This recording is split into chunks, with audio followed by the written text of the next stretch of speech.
പരിശുദ്ധാത്മാവേ വരണമേ. അങ്ങയുടെ ഇഷ്ടദാസിയായ പരിശുദ്ധ കന്യകാമാതാവിന്റെ വിമല ഹൃദയത്തിന്റെ ശക്തമായ മധ്യസ്ഥത വഴി ഞങ്ങളിൽ വന്ന് നിറയണമേ. ഞങ്ങളിൽ വസിക്കണമേ.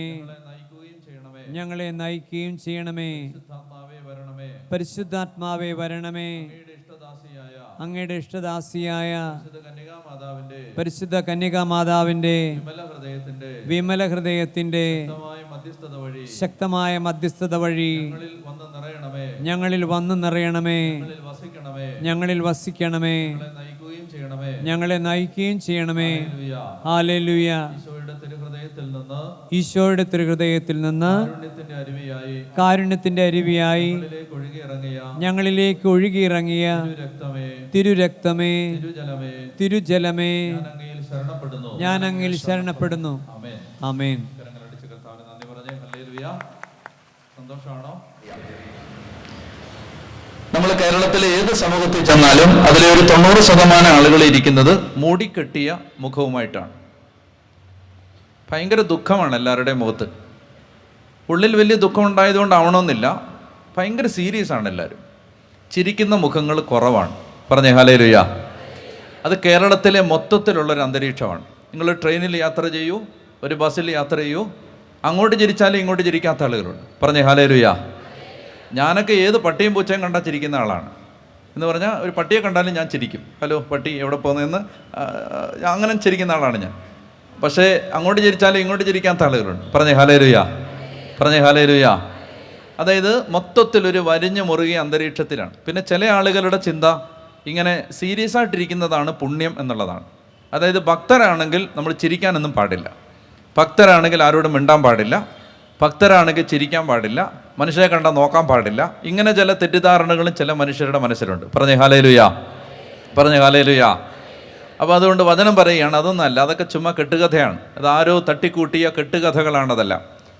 നമ്മൾ ദൈവത്തെ ആരാധിക്കുന്ന മനുഷ്യരുടെ പ്രത്യേകത സന്തോഷമുള്ളവരായിരിക്കണം. നമ്മുടെ മുഖത്ത് നോക്കിയാൽ മനുഷ്യന് ജീവിക്കാൻ തോന്നണം. അല്ലാതെ ഇവരൊക്കെയുള്ള ഭൂമിയിൽ ഇനി ഒരു നിമിഷം കൂടി ജീവിച്ചിരിക്കില്ല എന്ന് പറഞ്ഞ് അവർ ചാവാൻ പോകരുത്. നമ്മളെ കണ്ടിട്ട് മനുഷ്യർക്ക് ജീവിക്കാൻ പ്രതീക്ഷയുണ്ടാവണം. എത്ര ദുഃഖത്തിൻ്റെ നടുവിലും സന്തോഷത്തോടെ ജീവിക്കുന്ന ദൈവമക്കളെ കാണുമ്പോൾ മനുഷ്യർ ചോദിക്കണം, എന്താണ് നിങ്ങളുടെ സന്തോഷത്തിൻ്റെ കാരണം? നിങ്ങളെ സന്തോഷിപ്പിക്കുന്ന കാരണം എന്താണ് എന്ന് ചോദിക്കും. പ്രസാദമുള്ള മുഖങ്ങളോടെ ജീവിക്കണം. പറഞ്ഞേ ഹല്ലേലൂയ. അതൊക്കെയാണ് വചനം കേൾക്കുകയും വചനം വായിക്കുകയും ചെയ്യുന്നവരുടെ പ്രത്യേകത. സന്തോഷമായിട്ടിരിക്കണം. ഇപ്പം നിങ്ങൾക്ക് സന്തോഷമായിട്ടിരിക്കുന്നില്ല നമുക്കറിയില്ല. നിങ്ങൾ ഭയങ്കര സീരിയസ് ആയിട്ടിരിക്കുന്ന പോലെ എല്ലാ ഒരിടത്തെ മാത്രമല്ല, കോഴിക്കോടെ മാത്രമല്ല, എല്ലാ സ്ഥലത്തും മനുഷ്യർ പൊതുവേ വളരെ സീരിയസ് ആണ്. പറഞ്ഞേ ഹല്ലേലൂയ. അപ്പോൾ ഉള്ളിൻ്റെ ഉള്ളിൽ സന്തോഷം ഉണ്ടെങ്കിലേ മുഖത്തത് വരുത്തുള്ളൂ. ഉള്ളിൽ സന്തോഷം ഉണ്ടാകണമെങ്കിൽ സന്തോഷം പലപ്പോഴും ഒരു തീരുമാനമാണ്. സന്തോഷമായിട്ടിരിക്കാൻ തീരുമാനിക്കുകയാണ്, നമ്മൾ തീരുമാനിക്കുകയാണ്. എന്താണ്? എന്ത് പ്രശ്നം വന്നാലും എന്ത് വന്നാലും ഞാൻ സന്തോഷമായിട്ട് ജീവിക്കാൻ പരിശ്രമിക്കും. ഇനി പ്രശ്നം വന്നെന്ന് പറഞ്ഞ് ദുഃഖിച്ചൊന്നും നടക്കാൻ പറ്റില്ല. എന്ത് വന്നാലും സന്തോഷമായിട്ടിരിക്കുക എന്നുള്ളതാണ് എൻ്റെ തീരുമാനം. പറഞ്ഞേ ഹല്ലേലൂയ. അതെന്തുകൊണ്ടാണ് അങ്ങനെ സന്തോഷമായി ഇരിക്കേണ്ടത്? അങ്ങനെ സന്തോഷമായി ഇരിക്കേണ്ടതിൻ്റെ കാരണം നമ്മൾ വചനത്തിൽ വായിക്കുകയാണ്. പരിശുദ്ധാത്മാവ് കർത്താവായ യേശുവിൻ്റെ വചനം പറയുകയാണ്, എപ്പോഴും സന്തോഷത്തോടെ ഇരിക്കണം. അതാണ് ഒന്നാമത്തെ കാര്യം. മനസ്സിലായോ? മനസ്സിലായോ? അതാണ് ഒന്നാമത്തെ കാര്യം. നിങ്ങൾ ബംഗാളികളും വല്ലതും ആണോ? മലയാളികളല്ലേ? എന്നാൽ അനങ്ങയും പ്രതികരിക്കുകയും ചെയ്യണം കേട്ടോ. അറിയാൻ വയ്യാത്തൊരു നാട്ടിൽ വന്ന് അപരിചിതനായിട്ട് ഒരാൾ നിൽക്കുന്ന അവസ്ഥ നിങ്ങൾക്ക് മനസ്സിലാവില്ല. മനസ്സിലായില്ലേ? അതായത് അറിയാൻ വയ്യാത്തൊരു നാട്, അറിയാൻ വയ്യാത്ത മനുഷ്യരുടെ മുമ്പിൽ വന്നിങ്ങനെ, ഒന്നാതെ എനിക്ക് മനുഷ്യരെ പേടിയാണ്, മുമ്പിൽ നിൽക്കാൻ പേടിയാണ്. അപ്പോൾ അറിയാൻ വയ്യാത്തൊരു നാട്, അറിയാൻ വയ്യാത്ത മനുഷ്യർ അവരുടെ മുമ്പിൽ വന്ന് നിൽക്കുമ്പോൾ ഒന്ന് അനങ്ങുമെങ്കിലും ചെയ്യണം. നിങ്ങൾ പാകിസ്ഥാനും ഞാൻ ഇന്ത്യ എന്നുള്ള രീതി ഇരിക്കരുത്.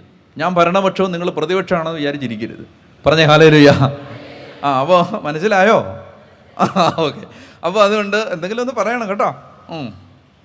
അപ്പോൾ ഒന്നാമത്തെ കാര്യം ഇതാണ്, എപ്പോഴും സന്തോഷത്തോടെ ഇരിക്കണം. രണ്ടാമത്തെ കാര്യം, അങ്ങനെ സന്തോഷത്തോടെ ഇരിക്കണമെങ്കിൽ അതിൻ്റെ ഒരു രഹസ്യമാണ് ഇടവിടാതെ പ്രാർത്ഥിക്കണം. ഈ പ്രാർത്ഥിക്കുന്നവർക്ക് സന്തോഷം ഉണ്ടാവും. അതെങ്ങനെ പ്രാർത്ഥിക്കുന്നവർക്ക് സന്തോഷം ഉണ്ടാവുന്നത്? അതായത് എനിക്ക് എന്തെങ്കിലും മനപ്രയാസം വരുമ്പോൾ ഞാൻ ഒരു വെന്റിലേഷൻ കണ്ടെത്താറുണ്ട്. അതിതാണ്. എൻ്റെ പ്രാർത്ഥനാ മുറിയിൽ ഒരു ഡയറി ഉണ്ട്. ആ ഡയറിക്കകത്ത് പോയി ഞാൻ ഈ മനപ്രയാസം എഴുതി വെക്കും. എഴുതി കർത്താവിൻ്റെ അടുത്ത് കൊണ്ട് വെച്ച് കഴിഞ്ഞാൽ പിന്നെ ഞാൻ സന്തോഷമായിട്ട് ജീവിക്കും. അതെന്താണ്? അതാണ് പ്രാർത്ഥനയിലെ ഉറപ്പ്. പ്രാർത്ഥിക്കുന്നവൻ്റെ ഉറപ്പതാണ്. ഇത് ദൈവത്തെ ഏൽപ്പിച്ച് കഴിഞ്ഞു, അതാണ് പ്രാർത്ഥന. എന്താണ് പ്രാർത്ഥന? ഒരു വിഷയം ദൈവത്തെ ഭരമേൽപ്പിക്കുന്നതാണ് പ്രാർത്ഥന.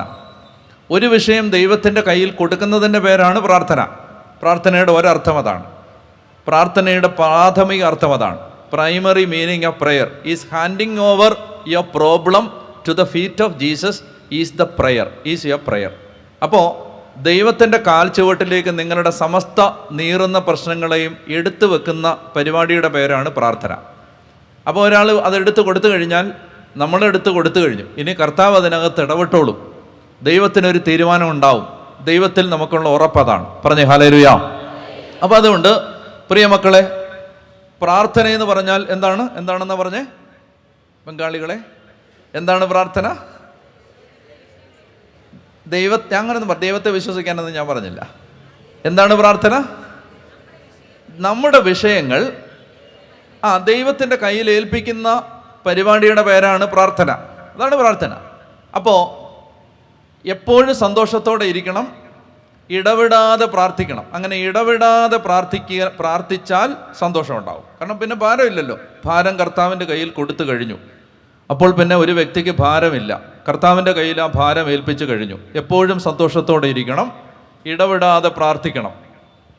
ഇനി അങ്ങനെ പ്രാർത്ഥിക്കുന്ന സമയത്ത് ചെയ്യേണ്ട ഒരു കാര്യമാണ്, എല്ലാ കാര്യങ്ങളിലും നന്ദി പ്രകാശിപ്പിക്കണം. എല്ലാ കാര്യങ്ങളിലും നന്ദി പ്രകാശിപ്പിക്കണം.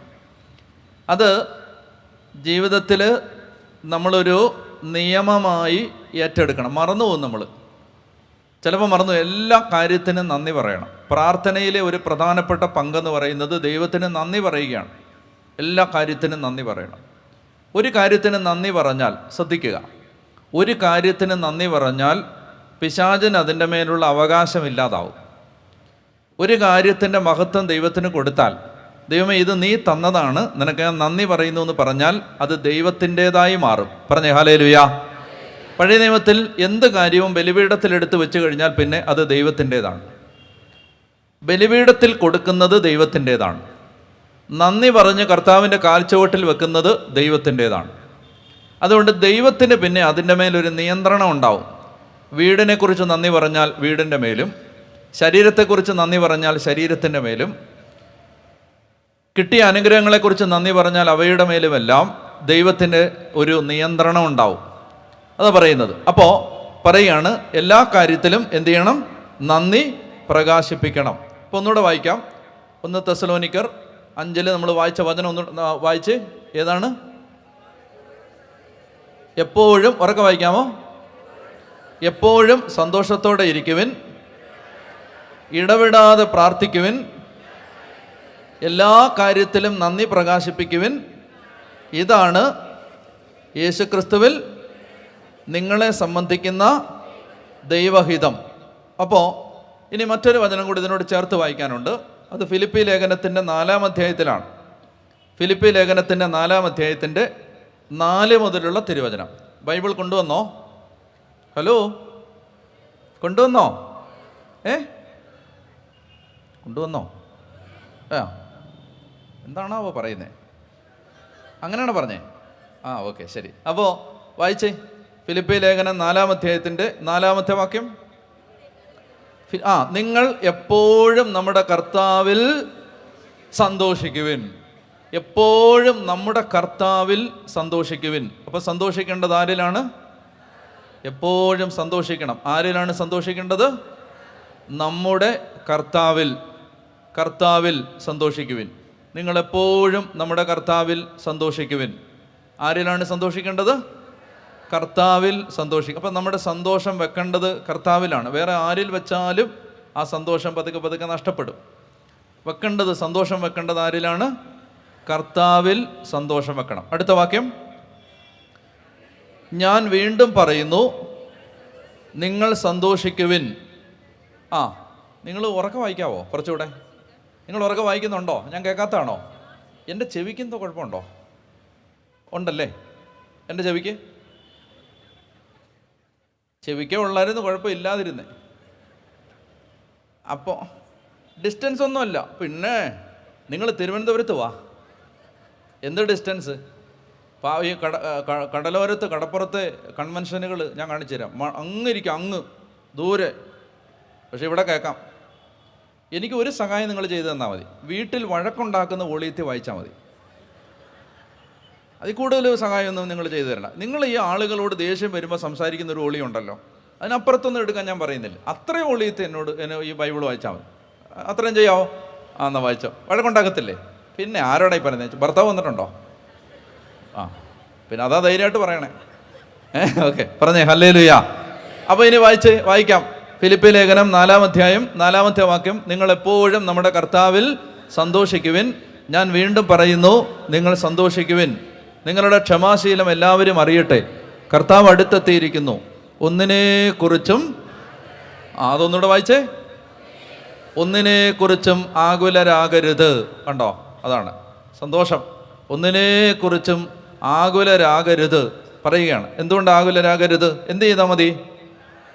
പ്രാർത്ഥനയിലൂടെയും അപേക്ഷയിലൂടെയും കൃതജ്ഞതാ സ്തോത്രങ്ങളോടെ നിങ്ങളുടെ യാചനകൾ ദൈവസന്നിധിയിൽ അർപ്പിക്കണം. അതായത് കർത്താവിനോട് സകല കാര്യങ്ങളും പറയണം. എല്ലാ പ്രയാസങ്ങളും കർത്താവിനോട് പറയണം. ഒരു പ്രാവശ്യം പറഞ്ഞാൽ മതി. എപ്പോഴും നാഴികയ്ക്ക് 40 വട്ടം പറയണമെന്നില്ല. അതുകൊണ്ടാണ് ഞാൻ പറഞ്ഞത്, ഞാൻ എഴുതി വെക്കുമെന്ന് പറഞ്ഞു. ഒറ്റത്തവണ എഴുതൂ. പിന്നെ ആ പഞ്ചായത്തിലേക്ക് തിരിഞ്ഞു പോലും നോക്കത്തില്ല. അപ്പോൾ അതിനകത്ത് തീരുമാനം ഉണ്ടാവും. ദൈവം ഇടപെട്ടിരിക്കും. നമ്മൾ കർത്താവിനെ ഏൽപ്പിച്ച കാര്യമാണ്. അപ്പോൾ അതാണ് പറയുന്നത്, നിങ്ങളുടെ എല്ലാ കാര്യങ്ങളും എന്ത് ചെയ്യണം? പ്രാർത്ഥനയിലൂടെയും അപേക്ഷയിലൂടെയും കൃതജ്ഞതാ സ്തോത്രങ്ങളോടെ നിങ്ങളുടെ യാചനകൾ ദൈവസന്നിധിയിൽ സമർപ്പിക്കണം. പ്രാർത്ഥനയിലൂടെയും അപേക്ഷയിലൂടെയും കൃതജ്ഞതാ സ്തോത്രങ്ങളോടെ നിങ്ങളുടെ യാചനകൾ ദൈവസന്നിധിയിൽ അർപ്പിക്കണം. അപ്പോൾ എന്താണ് അതിൻ്റെ റിസൾട്ട്? അപ്പോൾ നമ്മുടെ എല്ലാ ധാരണകളെയും അതിലംഘിക്കുന്ന ദൈവത്തിൻ്റെ സമാധാനം നിങ്ങളുടെ ഹൃദയങ്ങളെയും ചിന്തകളെയും യേശുക്രിസ്തുവിൽ കാത്തുകൊള്ളും. കണ്ടോ? അപ്പോൾ ഇതിൻ്റെ റിസൾട്ട് ഇതാണ്. നമ്മൾ എല്ലാ കാര്യങ്ങളും കർത്താവിൻ്റെ കാൽച്ചുവട്ടിലേക്ക് വെച്ചാൽ നമുക്കൊത്തിരി സമാധാനം കിട്ടും. സമാധാനം ദൈവം തരും. നമ്മളെ അലട്ടുന്ന ഭാരവും പ്രയാസവും എവിടെ വെക്കണം? യേശുവിൻ്റെ കാൽച്ചുവട്ടിൽ വെക്കണം. അപ്പോൾ അതിനാണ് പ്രിയമക്കളെ, പ്രാർത്ഥനാ ജീവിതം വേണം. പ്രാർത്ഥിക്കാൻ സമയം വേണം. എല്ലാ കാര്യങ്ങളും ഇപ്പോൾ നമ്മൾ സാധാരണയായി ചെയ്യുന്ന ഒരു കാര്യം എന്തെന്നറിയാമോ? നമ്മൾ നമ്മുടെ ദുഃഖങ്ങളും പ്രയാസങ്ങളും എല്ലാം നമ്മുടെ അകത്ത് ഇങ്ങനെ ഇട്ടുകൊണ്ട് നടക്കും. ചേച്ചിമാരാണെങ്കിൽ കുറച്ച് കരയുമായിരിക്കും. ചേട്ടന്മാരത്രയും പോലും ചെയ്യത്തില്ല. കേരളത്തിൽ ഹാർട്ട് അറ്റാക്ക് നിരക്ക് സ്ത്രീകൾക്കാണോ പുരുഷന്മാർക്കാണോ കൂടുതൽ? അറ്റാക്ക് ഒന്ന് വരിക്കുന്ന ആരാ? ചേട്ടന്മാരാണോ ചേച്ചിമാരാണോ?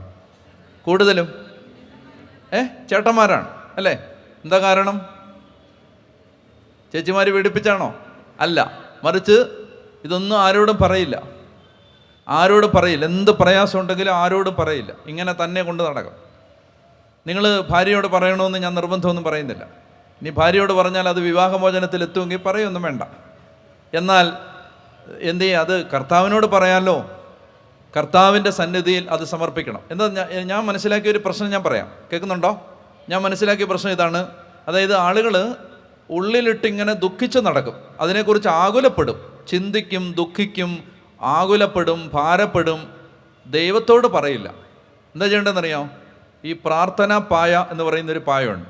കടയിലൊക്കെ അങ്ങനെ പോയി ചോദിച്ചാൽ കിട്ടത്തില്ല. സാധാരണ പായയാണത്. അത് പോയി വാങ്ങണം. ഈ കട കോഴിക്കോട് അങ്ങാടി പോയിട്ട് ഒരു പ്രാർത്ഥനാ പായ തരാൻ പറഞ്ഞാൽ ചിലപ്പോൾ കിട്ടുമെന്നറിയില്ല. എന്നാൽ യോഗാമാറ്റൊക്കെ കിട്ടും. അത് കിട്ടും. പക്ഷേ പ്രാർത്ഥനാ പായ വിപണിയിൽ ഇറങ്ങിയിട്ടില്ല. ഇനി വല്ല കത്തോലിക്കർ ഇറക്കിയെങ്കിലേ ഉള്ളിനി.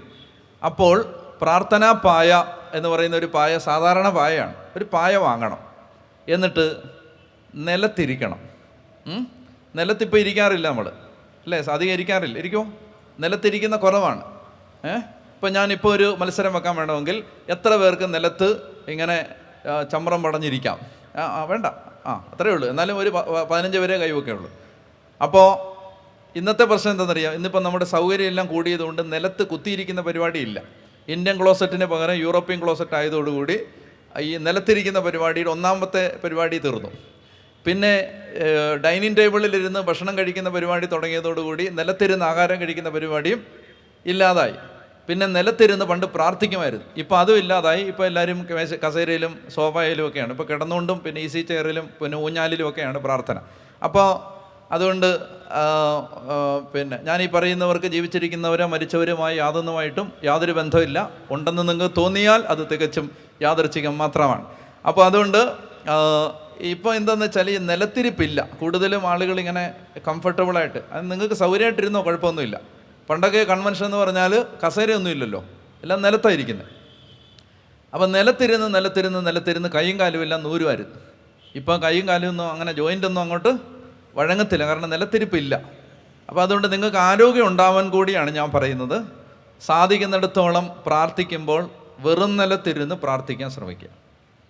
അതൊരു അരമണിക്കൂറോ 1 മണിക്കൂറോ ഒന്ന് അങ്ങനെ ഇരുന്നാൽ നിങ്ങൾക്ക് ആരോഗ്യവും ഉണ്ടാകും.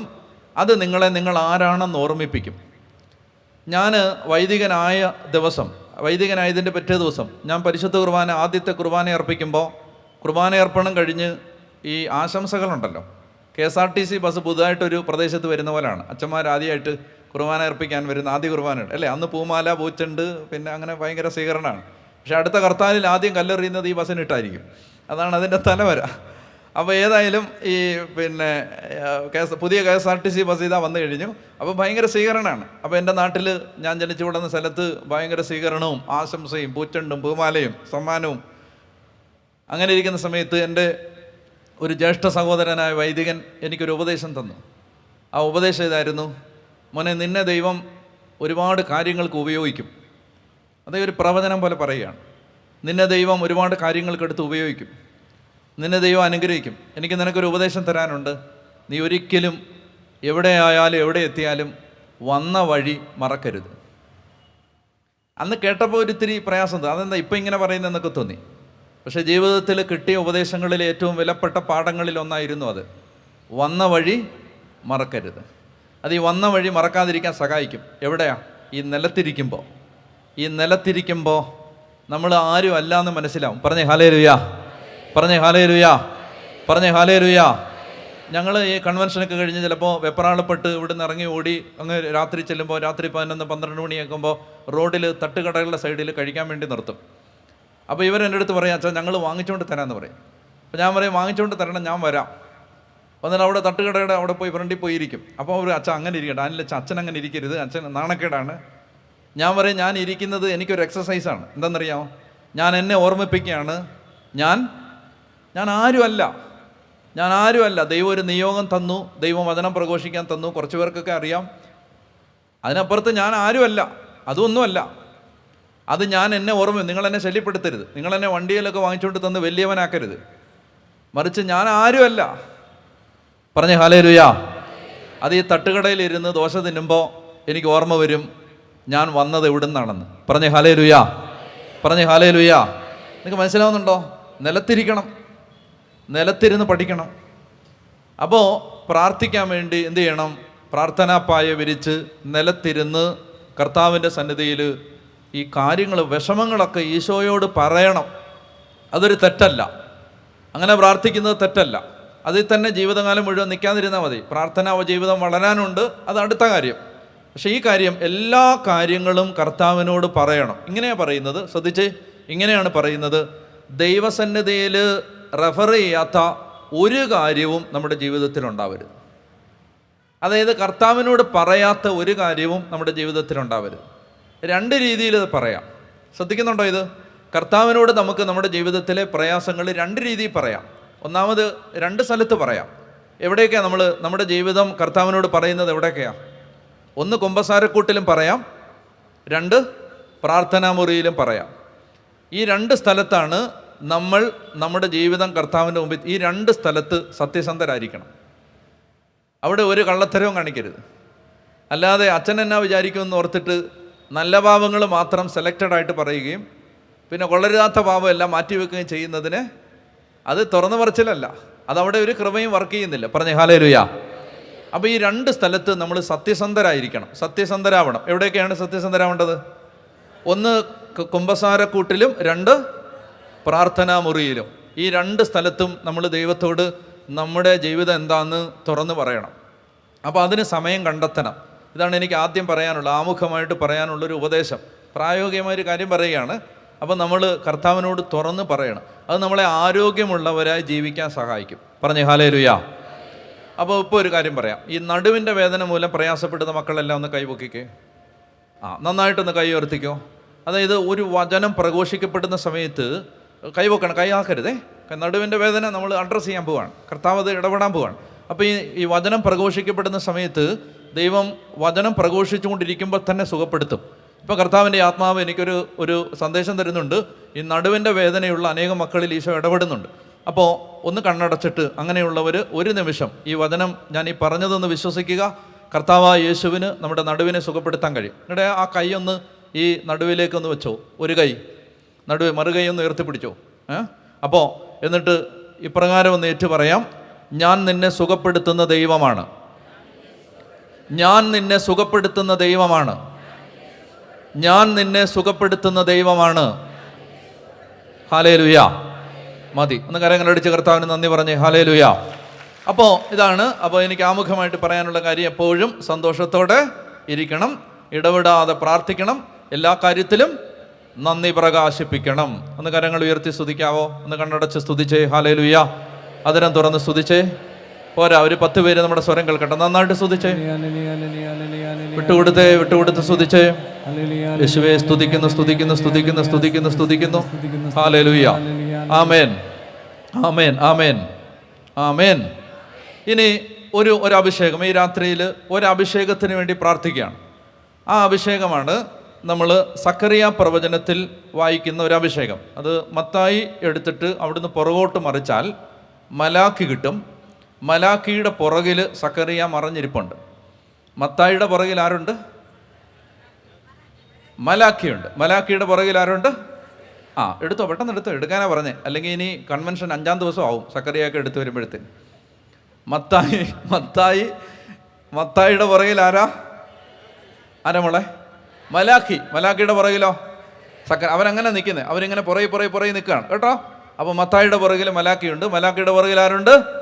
കിട്ടിയോ? സക്കറിയ പ്രവചനം 12-ാം അധ്യായം 10 മുതലുള്ള വാക്യങ്ങൾ, അല്ലെങ്കിൽ 10-ാമത്തെ വാക്യം. സക്കറിയ 12:10 ഉറക്കെ വായിക്കാം. സക്കറിയ 12:10 വായിക്കാം. ഉറക്കെ വായിച്ചു.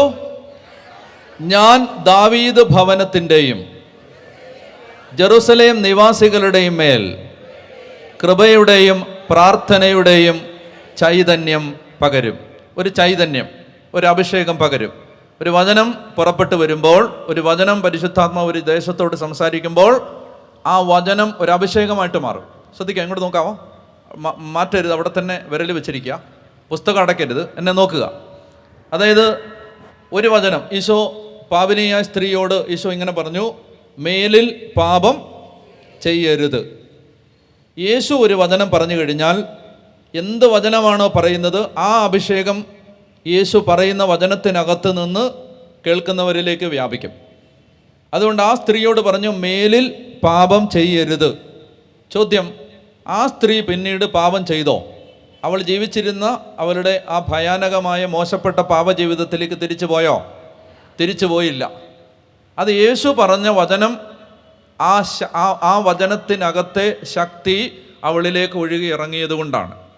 അപ്പോൾ യേശു ഒരു വചനം പറഞ്ഞാൽ, പരിശുദ്ധാത്മാവ് ഒരു വചനം പറഞ്ഞാൽ അതിനകത്ത് നിന്ന് അനുവാചകരിലേക്ക്, കേൾവിക്കാരിലേക്ക്, ശ്രോതാക്കളിലേക്ക് ഒരു ശക്തി ഒഴുകി ഇറങ്ങും.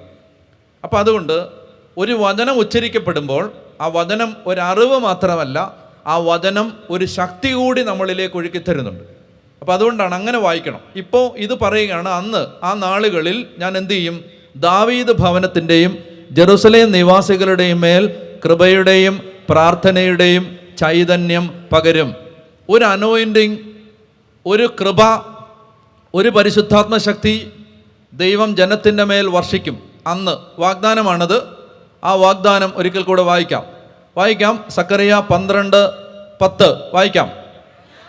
ഞാൻ ദാവീദ് ഭവനത്തിൻ്റെയും ജെറുസലേം നിവാസികളുടെയും മേൽ കൃപയുടെയും പ്രാർത്ഥനയുടെയും ചൈതന്യം പകരും. മനസ്സിലായോ? അപ്പോൾ അത് ഒരു വാഗ്ദാനമാണ്. ആമേൻ പറഞ്ഞ് ഏറ്റെടുത്തോണം. അപ്പോൾ അടുത്തത് ഇങ്ങനെയാണ്. അപ്പോൾ എന്തു ചെയ്യും? അപ്പോൾ ആ ചൈതന്യം, ആ കൃപ കിട്ടിക്കഴിയുമ്പോൾ എന്ത് സംഭവിക്കും? അപ്പോൾ തങ്ങൾ കുത്തി മുറിവേൽപ്പിച്ചവനെ നോക്കി ഏകജാതനെ പ്രതി എന്ന പോലെ അവർ കരയും, ആദ്യജാതനെ പ്രതി എന്ന പോലെ ദുഃഖത്തോടെ വിലപിക്കും. അതായത് മക്കൾ മരിച്ചുപോയ അമ്മമാര് കരയുന്നത് പോലെ അവർ കരയും. അതെന്തിനാ? മക്കൾ മരിച്ചതുകൊണ്ടല്ല കരയുന്നത്. അവരന്ന് എന്ത് ചെയ്യും? തങ്ങളുടെ പാപത്തെ ഓർത്ത് കരയും.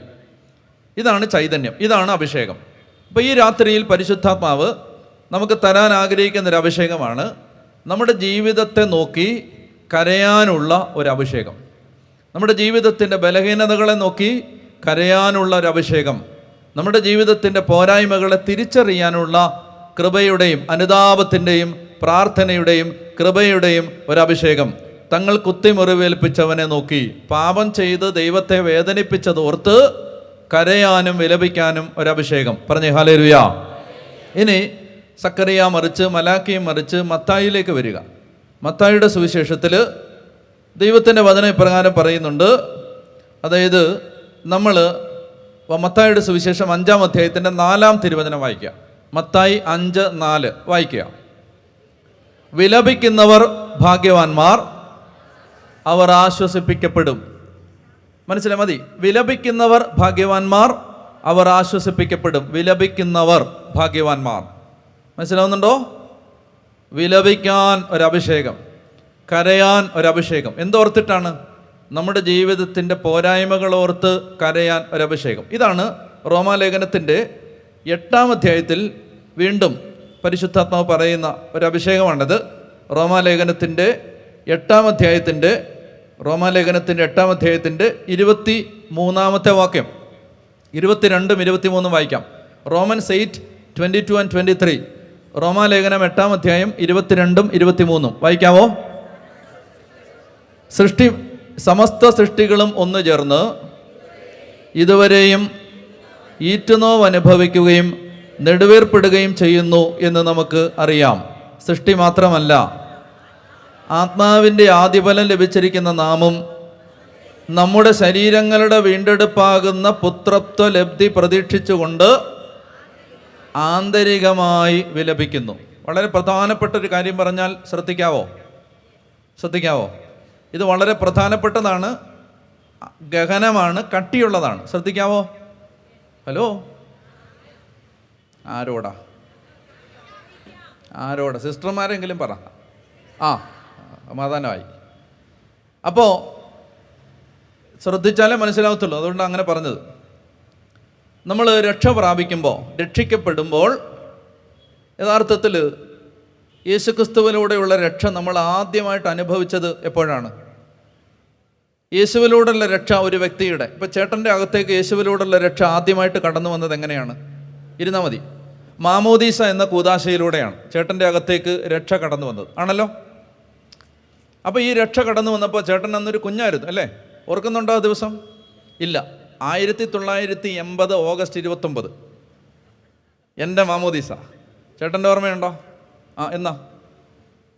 അതൊന്ന് ഓർത്ത് കുറിച്ച് വെക്കണം. ജന്മദിനം മറന്നുപോയാലും മാമോദീസ ദിനം മറക്കരുത്. അന്ന് നമ്മൾ രക്ഷയുടെ അവകാശിയാകാൻ ദൈവം വിളിച്ച ആദ്യത്തെ ദിവസമാണ്. ഒരു പുതിയ സൃഷ്ടിയാക്കി മാറ്റിയ ദിവസമാണ്. അന്നാണ് എനിക്ക് ദാനിയേൽ എന്ന് പേരിട്ടത്. എനിക്കിഷ്ടമല്ലായിരുന്നു ആ പേര്. ഇഷ്ടമല്ലായിരുന്നു. പറഞ്ഞുതരാൻ മോളെ. എന്തെന്നറിയോ? ഞാൻ ഈ അച്ഛനായിട്ട് ആദ്യത്തെ കൊല്ലമൊക്കെ പ്രസംഗിക്കാൻ ചെല്ലുമ്പോൾ ഫാദർ ഡാനിയേൽ വരുന്നു എന്ന് പറയുമ്പോൾ അവരൊരു വല്യപ്പനച്ഛനെയാണ് പ്രതീക്ഷിച്ചിരുന്നത്. അപ്പോൾ എൻ്റെ മനസ്സിലെ ആളുകളൊക്കെ പറഞ്ഞൊരു ധാരണ, ഇത് വല്യപ്പന്മാർക്ക് ഇടുന്ന പേരാണ്.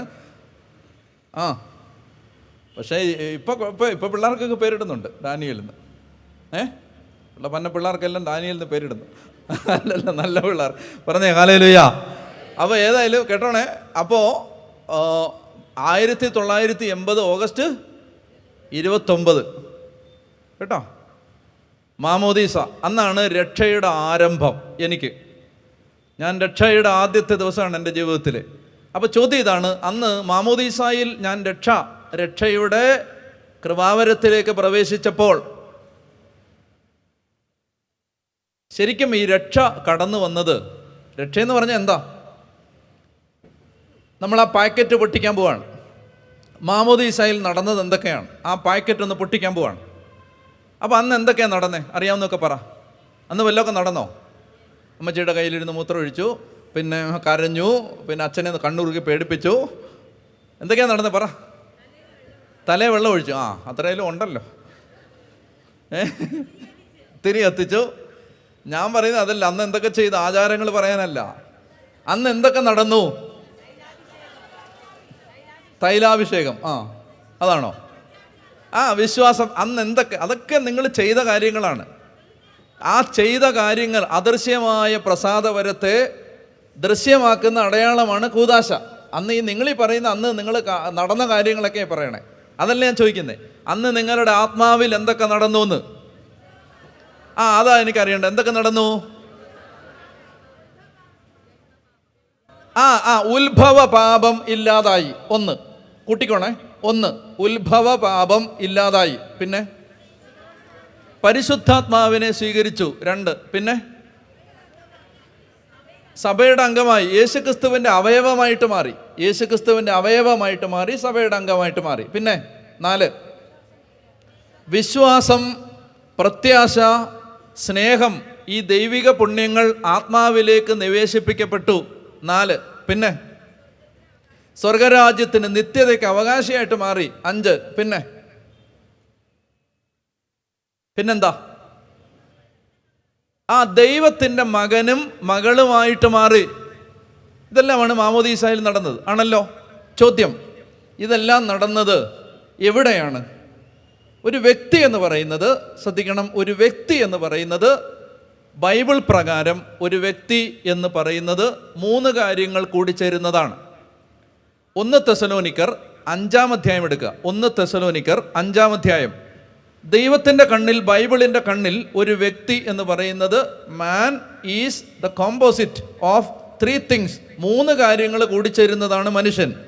എടുത്തോ 1 തെസ്സലോനിക്കർ 5-ാം അധ്യായം എടുത്തു. അവിടെ 5-ാം അധ്യായത്തിൻ്റെ 23-ാമത്തെ വാക്യം വായിക്കുക. 1 തെസ്സലോനിക്കർ 5:23 വായിക്കാം. സമാധാനത്തിൻ്റെ ദൈവം നിങ്ങളെ പൂർണ്ണമായി വിശുദ്ധീകരിക്കട്ടെ. അപ്പം എങ്ങനെ വിശുദ്ധീകരിക്കണ്ടേ? കംപ്ലീറ്റ് ആയിട്ട് വിശദീകരിക്കുക എന്ന് പറഞ്ഞാൽ, ഇനി അതിൻ്റെ എക്സ്പ്ലനേഷൻ പറയണം. അടുത്ത വാക്യം വായിക്കാം. എന്താണ്? നമ്മുടെ കർത്താവായ യേശുക്രിസ്തുവിൻ്റെ പ്രത്യാഗമനത്തിൽ നിങ്ങളുടെ ആത്മാവും ജീവനും ശരീരവും. 3 വാക്കുകൾ ശ്രദ്ധിക്കുക. ഇതാണ് മനുഷ്യൻ. എന്തൊക്കെയാണ്? ആത്മാവും ജീവനും ശരീരവും. ഒന്നുകൂടെ വായിക്കാം. ആത്മാവും ജീവനും, ഇല്ലെങ്കിൽ കുറച്ചുകൂടെ നമുക്ക് മനസ്സിലാവുന്ന ഭാഷയിൽ പറഞ്ഞാൽ ആത്മാവും മനസ്സും ശരീരവും. ആത്മാവും മനസ്സും ശരീരവും. അപ്പോൾ ബൈബിൾ പ്രകാരം ചോദിക്കുകയാണ്, നിങ്ങൾ ആരാണ് എന്ന് ചോദിച്ചാൽ, നിങ്ങൾ ആരാണ്? ചേട്ടൻ്റെ പേരെന്താ? സേവ്യർ. അപ്പം ഞാൻ ചോദിക്കുകയാണ്, സേവ്യർ ചേട്ടൻ ആരാണ്? അപ്പോൾ അപ്പോൾ സാധാരണഗതിയിൽ സേവ്യർ പറയാൻ സാധ്യതയുള്ള മറുപടി എന്താണ്? ഞാൻ സേവ്യറാണ്. ഞാൻ ചോദിക്കുന്നത്, ഏത് സേവ്യർ? ഞാൻ സേവ്യർ MA ഇനിഷ്യൽ, സേവ്യർ വീട്ടുപേര്, സേവ്യറിൻ്റെ സ്ഥലം, സേവ്യർ ചെയ്യുന്ന ജോലി, ഇതൊക്കെ പറഞ്ഞിട്ടാണ് നമ്മളെ പരിചയപ്പെടുത്തുന്നത്. എന്നാൽ ബൈബിൾ പ്രകാരം നീ ആരാണെന്ന ചോദ്യത്തിൻ്റെ ഉത്തരം ഇതാണ്. ഞാനൊരു ആത്മാവാണ് എന്ന് പറഞ്ഞേ. ഞാൻ ആരാണ്? അപ്പോൾ ബൈബിളിൽ ദൈവത്തിൻ്റെ കണ്ണിൽ നമ്മൾ ആരാണ്? അപ്പം നമ്മുടെ identity, what is my identity? I M A spirit.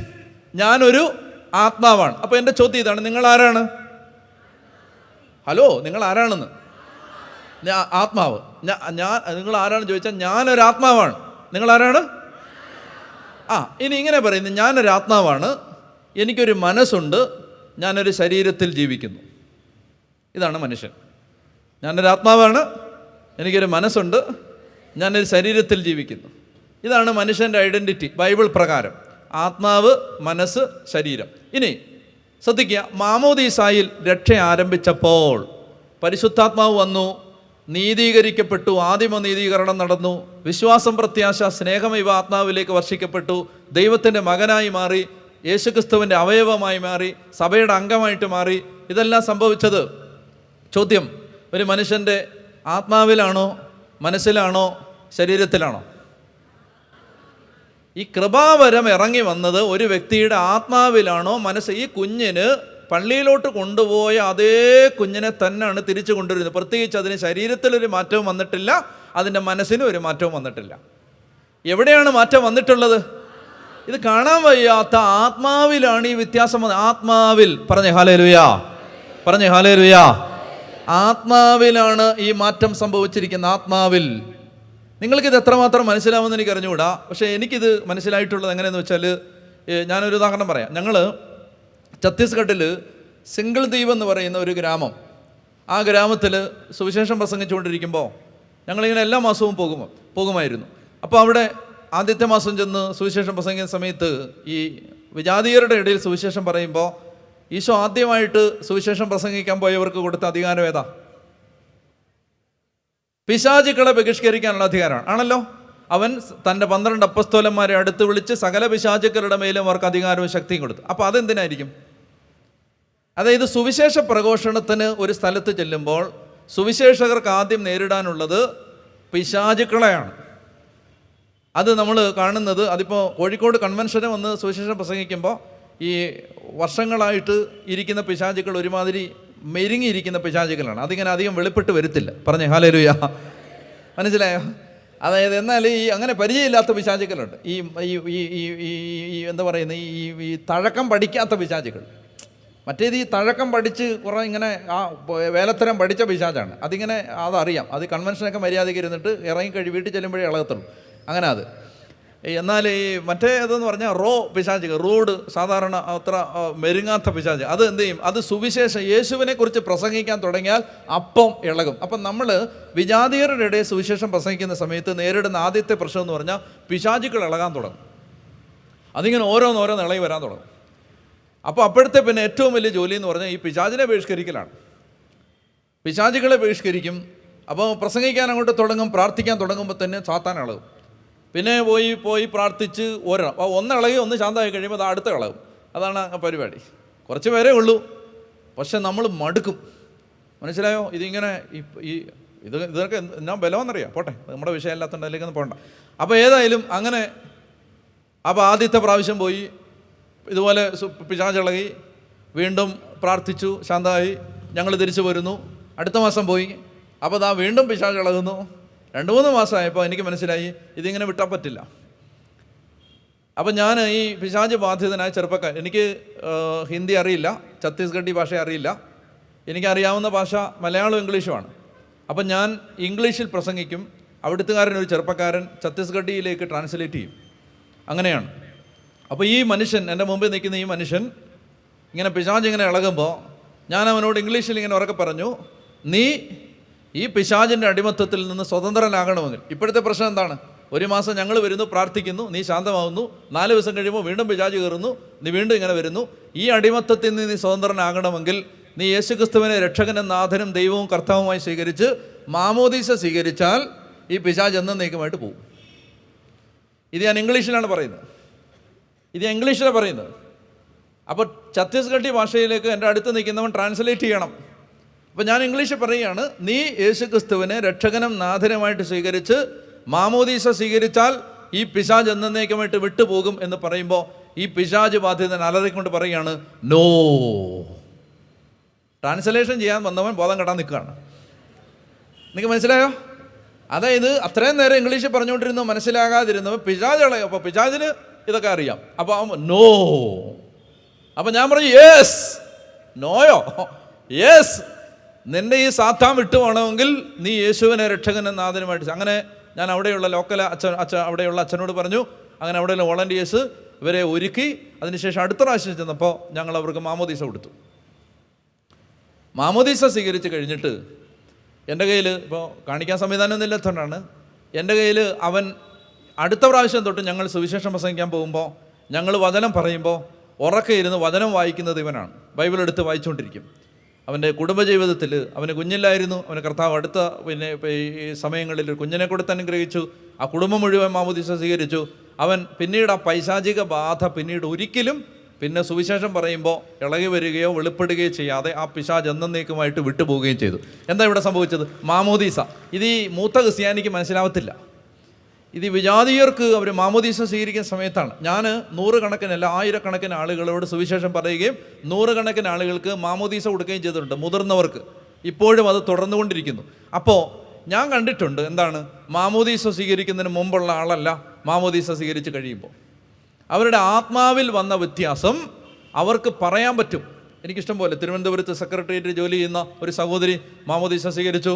മാമോദീസ സ്വീകരിച്ച് കഴിഞ്ഞിട്ട് അവർ വിശദമായിട്ട് എഴുതി എനിക്ക് ഒരു എഴുത്തയച്ചു. ആ എഴുത്തിനകത്ത് അവർ എഴുതിയിരുന്നു, വിസിബിളായിട്ട് ഇപ്പോൾ എനിക്കറിയാം എന്താണ് ഒരു വ്യക്തി യേശുവിലായിരിക്കുന്നതും യേശുവിൽ അല്ലാതിരിക്കുന്നതും തമ്മിലുള്ള വ്യത്യാസം. കൃത്യമായിട്ട് എനിക്കറിയാം. പറഞ്ഞേ ഹല്ലേലൂയ. അപ്പോൾ മാമോദീസയിൽ ഞാൻ പറഞ്ഞു വരുന്നത്, ഈ മാമോദീസ എന്ന് പറയുന്ന ആ കൂദാശയിൽ ഈ മാറ്റമെല്ലാം സംഭവിച്ചത് നമ്മൾ കാണുന്നില്ലെന്നേ ഉള്ളൂ. ഈ മാറ്റമെല്ലാം സംഭവിച്ചത് എവിടെയാണ്? ആത്മാവിലാണ്. ഇത്രയും പിടി കിട്ടിയോ? ആത്മാവിലാണ് ഇത് സംഭവിച്ചത്, നമ്മുടെ ആത്മാവിൽ. മാമോദീസ സ്വീകരിച്ച ആൾക്ക് ഒരു പ്രത്യേകതയുണ്ട്, ഒരു അഭിഷേകമുണ്ട്, ഒരു കൃപയുണ്ട്. ഒരു കാര്യം നിങ്ങൾ തിരിച്ചറിയണം, ആ ആളെ ഏതാൾക്കൂട്ടത്തിൽ നിന്നും പരിശുദ്ധാത്മാവ് തിരിച്ചറിയും.